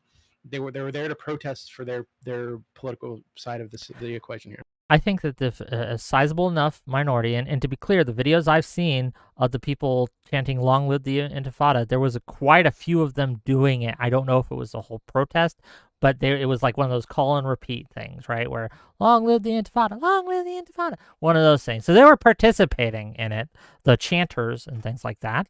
I think that if you're doing that outside of a synagogue, that is anti-Semitic by in and of itself. Wait, hold right? on. So even if that synagogue is currently being used to sell land, yes, land in Anglo communities that in the West Bank, specifically to a singular race of people. Yes. Like so. Okay. So it seems like because one does not excuse. Hold on, let me explain this to you. Right? Let me explain this to you because I don't think you're getting it. No, just because the ends do not justify the means. Even if your cause is just, there are certain lines that you cannot and should not cross. And one of those lines is being anti-Semitic in such a way. You do not go to a Jewish synagogue, even if they're doing a terrible thing, and start chanting, "Long live the Intifada." If you do, that's anti-Semitic. Now you can still say what they were protesting for was worse, that it was bad, that they shouldn't have been hosting that at that synagogue. That's fair. That's not what's anti-Semitic about this. Why are you so fixated on the anti-Semitism? Because the fact that no one can, anti-Semitism, by the way, for whatever reason, we can't say that it's anti-Semitic without everyone clutching their pearls and start running defense for this. and we don't Because- no, need because to. it's not anti-Semitic. You just don't So it need seems- to. Okay, my So, God. so it seems like what you actually have an issue with is the "Long live the Intifada" phrase, right? You think that's inherently anti-Semitic for some reason. I think it's fucking ridiculous, right? There are plenty of Jews who chant this who are not anti-Semitic because they understand that it's actually a chant opposed to the Zionist ethno state, which they consider to be racist and genocidal, right? So this isn't like a chant against Jews in general. So in this specific instance, they weren't talking to random Jews. They're talking about to Jews within the state, within the synagogue, who are trying to buy land to continue the Zionist project that they disagree It was with, also right? a So it makes Saturday. sense. Do you think So it every makes Jew that sense. was there was for this event? It was a large Yes. synagogue. Actually, yes. If you this is what I'm talking about. If you've done any research into this before taking a firm stance, What do you know- think I've been? See, you this would this know- trick that you I've would not done know, research. Rick, you would know that Saturday and Sunday that synagogue was being used specifically for this event for like 5 hours a day, right? For the time that they were there. So yes, the people there, it's reasonable to think that they're part of this event that's happening specifically at that synagogue on that day at that time. You know that's So- true. Don't act like that. Don't act like I'm ridiculous for saying You that. are ridiculous for I saying that. can't Let me believe tell you I why. can't believe you didn't even know that. took Oh me my like- God, this I didn't know this. I of course know this, but it does not excuse question. these people going around using an anti-Semitic phrase in front of a It's not synagogue. anti-Semitic. Because again, I used to why be it's Mormon, if you know, right? We rented out our cultural hall to other groups on occasion. Other churches do this. That doesn't mean that everyone who was there specifically for the event. We had other things going on. The church was Oh, that's big. ridiculous. The cultural hall That's would so have a mix and mingle or a potluck or even sometimes a charity fund thing that was going on. But there were people that would come in to do other things there all the time. Once again, Okay. the cross that American Jews bear because you hate Israel so much, you're willing to turn a Oh my blind God. eye to vicious anti-Semitism that goes on in these occasions, right?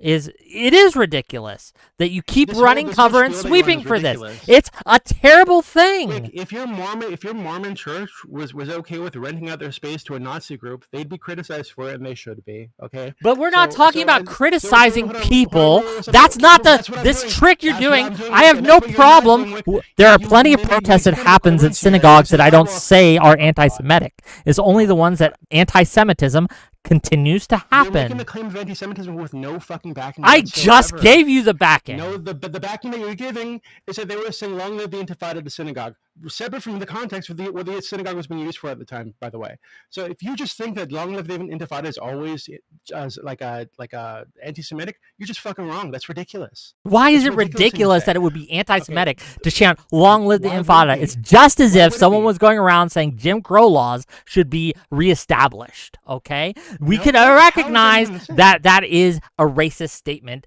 in and of itself. Actually, Wick, that's a good example, because it would be as if you what the actual comparison would be is if somebody was saying, hey, we should take down Jim Crow laws, destroy Jim Crow, some shit like this. You would say, oh well, hey, that's an anti-white racist slogan because most people who are benefited by Jim Crow are white. It's fucking ridiculous. That's not it Plenty at of all. Jews. What are you plenty of- talking hold on, about? Plenty of Jews say "Long live the Intifada" because they're not Zionists. Wick. So this idea that you're linking Zionism to Jews, in Name general, one. that's actually racist. Okay, look at these fucking counter protests all over the world. There are plenty of Jews within these protests who are identifying themselves as Jews, standing beside people with like the kippas on and shit, who are saying "Long This live is the Intifada," anti-Semitism I'm who is- talking about. Yeah, You're why is pointing it to like anti-Semitism? 0.1% of the Jewish population, and you're saying, That's look not at these 1.1%. good Jews, right? I'm not saying $5 look at from these good Shankor Jews. to say first time You're listening in, pretending enjoying they're it, not got the Jews. support. You're Thank you for the pretending $5. they're not Jews because they disagree with you. I'm That's not saying they're not anti-Semitic. Jews, but I can recognize that some Jews can be anti-Semitic, just as some black people can be racist, just as some of all different You need rights to explain to me. types. You need to explain to me why opposing the existence of the Zionist ethno-state is anti-Semitic. There's nothing wrong with that, but when you're willing to chant "Long live the Intifada," in which hundreds of men, women, and children were brutally murdered, then yes, I think that's anti-Semitic because Okay. you're praising separating a this from the horrific context. act.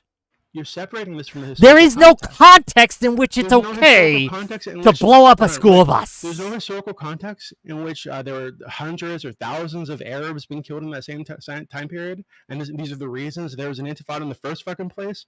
Yeah, if there's like if these people feel like they're being oppressed, violently oppressed, by the way, killed by an ethno-state, yeah, sometimes these people are going to rise up and they're going to try to resist that ethno-state. That doesn't make it anti-Semitic. It just means that they're not happy with what the ethno-state's doing. $2 from Sloggy and Stu to say W is no longer an acquaintance. $2 from Sloggy and Stu to say didn't read mine. I just did, but thank you for the $2 in both times, so the $4 entirely. You're equating opposition to Israel with like anti-Semitism. Again, we are not talking about opposition to Israel. Yeah, you We're talking are. about the You are, brutal actually. murder, praising an incident or a period of time in which case hundreds of Jews were killed through the means of suicide bombings and other forms of murder where they paraded and celebrated these incidents. That's what I'm saying. You can say, I don't want Israel to exist. I think it's bad. I think Israel is an ethno-state and I don't like it, without glorifying the Intifada. $2 from Sloggy and Stu to say, have think another you're- I $2, think the which is the issue- best. I am the best. Thank you for the additional $2. I appreciate it. But here's the issue that we're doing. I have no problem with people who are anti-Zionist. I have a problem with people who excuse anti-Semitism because they don't want to hurt the cause of anti-Zionism. And I know it causes you this cognitive dissonance, There's no right? cognitive dissonance, Wick. I think I'm you totally do. tracking the conversation. I just don't think you're using words correctly. Right, so when you say that the Intifada, or Long Live the Intifada, is inherently anti-Semitic because there is an event called the Second Intifada where violence happened to Jews, within Israel, by the way. So not just Jews all over the world, Jews within Israel who are supporting the Israeli project that these people are fighting against that they feel is oppressing them. Women, children, civilians. Women, children also died on the Palestinian side, and this is what people are Yes, and that upset, shouldn't right? happen. So That's both bad. sides have That's legitimate wrong. grievances and legitimate reasons to be angry at each other and want to cause violence to each other, right? Doesn't mean any of the violence is good, but you can't just accept. You can't just like latch on. If I go to a pro-Hamas you're rally latching onto the and I start suffering of chanting, the we should Israeli side glass and Gaza, ignoring- do you think and that ignoring the that's suffering on wrong? the other side. Why do you do this? What are these people just like less human to you that you can just ignore their suffering No, and pretend that all the I violence that they think that commit comes from Palestinians and fucking Jews are nowhere? both people. You don't think Jews are people. Not That's- really. Okay, that's ridiculous. That's Not stupid. really. What I'm telling you to do is consider both these groups as people. Right? So when you talk about I the am. violence from the Palestinians or violence from the Israelis, I'm asking you to accept that the reason these people feel the desire to engage in violence and feel like they need to engage in violence is because there's a lot of pain behind that, a lot of events that happened that led them to the point where they felt like they needed to commit violence. I'm not saying the violence is good, but you can't just ignore all the pain that came before and focus It's on the not violence. ignoring the pain to say you shouldn't glorify the violence. It's just as if I went not to saying you should glorify it's the just as if I went to a pro-Palestinian rally and started because I disagreed with what they were doing there for whatever reason. And I don't. I think pro-Palestine. I am pro-Palestine. I'm more fucking pro-Palestine than Doobie, who's creating Zionists as that's we ridiculous. speak, to be clear. But let's go through this and let me finish my statement, sir. Right? When I go to a pro-Palestinian rally, even if I disagreed with what was happening there, what I wouldn't do is say, how about that war in Gaza? Oh, you're getting your shit kicked in. Ooh, yeah, let's taste that. We should glass Gaza. If I said that, I would be rightly accused of being anti-Palestinian, dehumanizing the Palestinian people. It would be wrong of me to do so. It would be racist. Arabist, I don't even know the word, right? Anti-Palestinian. It would. And you shouldn't do that, even if you have legitimate grievances with what's going on in the pro-Palestinian movement, right? There are lines that we can't cross. Protesting a pro-Palestinian movement in and of itself wouldn't be anti-Arabic or anti-Palestinian, but what makes it anti-Palestinian is the way in which we go about doing it. And that's what makes this protest in particular anti-Semitic. It's because, not because they were protesting Israel, but the way that they were going about it, which was wrong. $2 more from Feathered Modoc. I'm the guy whose mic wouldn't work. Love the show. Well, thank you for the $2. I'm sorry your mic didn't work. Okay. Okay, so I feel like I really do think that you're like, I don't want to say you're blinded on the topic like the people in chat are saying. I just think that you are not considering fully the perspective of the Palestinians or people who support them. Okay, So, for just to be example, clear, okay, let me 5 explain. minutes and then we're going to hard cut That's this fine. off. Okay. That's fine. So, for example, This will be your last whether- word and then we'll wrap it up. Go ahead. That's okay. Mhm. So what they were doing here is they were selling land within the West Bank, right, within the occupied areas of the West Bank, that most of the world considers to be illegal, that the U.S. has condemned, that the UN has condemned, most of the world condemns these as illegal settlements. They're selling land within that area that people in Palestine, people in the West Bank feel is their stolen land that they are being violently pushed off of to people who are going to settle it. And then these people settle it, and the IDF uses the fact that there are Jews there, because they only sell to Jews, by the way. The IDF uses the fact that there are Jews there as an excuse to provide security, quote unquote, which then it extends the blurry borders of Israel and the West Bank and pushes the Israeli sphere out further. So from the perspective of the protesters, these people aren't just people interested in real estate. They're people that are interested in potentially buying land in occupied land in a territory where people are being oppressed, violently pushed off their land to support a racist ethno-state, right? So I don't think you can just pretend that they're like innocent bystanders in all this. These are people who would be like if from their, I'm not saying that the comparison is like exactly correct, right? But it'd be as if like Nazi Germany kicked a bunch of Jews out of their land, out of their homes, and then you had a bunch of people going to an auction where those homes were being sold. It's totally reasonable for people to be very, very angry at that. Right, so I think that's where the anger is coming from. There's leading people to say, "Long live the Intifada." I don't think it makes sense to say that the Intifada is like specifically this one instance where these people are blowing themselves up and killing civilians. It's a years-long incident. The Intifada is it's an uprising, right? It's an uprising against what they consider to be a violent genocidal ethno-state. Right, so they're saying, "Long live the uprising against this violent genocidal ethno-state." That isn't anti-Semitic. They're speaking specifically about the violent genocidal ethno-state, not all Jews. They're not saying like "Long live the Intifada" doesn't mean go kill all Jews. Okay, so last word, and then we will close the show because poor Bronwyn here has things to do, and I have things to do. But let me dinner. Huh? Oh, what's for dinner, by the way? I don't know. I'll find something. Fair enough. Got you. Okay. So here's a problem. Okay. Just because you feel a certain way, right? You can have anger, hate, love, all sorts of feelings. That does not justify actions that you take. Not necessarily. There are plenty of people who feel very angry, very upset that their wife didn't cook dinner how they'd like. Okay. And they think that justifies their abuse of their spouse. It does not. Just because they were angry doesn't make it okay to do certain things, right? And I understand that these protesters may have legitimate grievances. They're very angry at legitimate harm that's been done to them. But that does not excuse or make it okay to respond in certain ways. One of those ways is by chanting outside of a synagogue, "Long live the Intifada." That's just a no-go zone. Something we should not do, because the Intifada, much as you would like to ignore, right, was a period of time recently, not that long ago, back in 2002, 2001, that era, right, lasted a few years, where they, again, over 140 suicide bombers, martyrdom operators, snuck into Israel and blew up men, women, and children, civilians all, to struggle and resist their oppressors. And that is not justifiable under any circumstances. But Doobie, I love you, even though I hate you. Can I ask one more question? One more I won't follow question. up with anything, just really quickly. Yeah. So, given that you are examining both sides, when are you going to have a stream where you condemn people like the people that were in the synagogue that day who are auctioning off stolen land? I can do it right now. Do you want a whole stream? I want a whole stream where you focus on Zionists who are obviously racist. The perils of Zionism. Okay. Blatantly racist, auctioning off. I can do it next week. Thank you. Will you I come? appreciate that. I will, actually. Okay. Will you be my guest? I will DM me and we'll get some things and we'll get some people, bring some anti-Zionists. I prefer you to have some anti-Zionist Jews on. I know some of them. I can bring them to me. I've had Socrates on several times. He's anti-Zionist.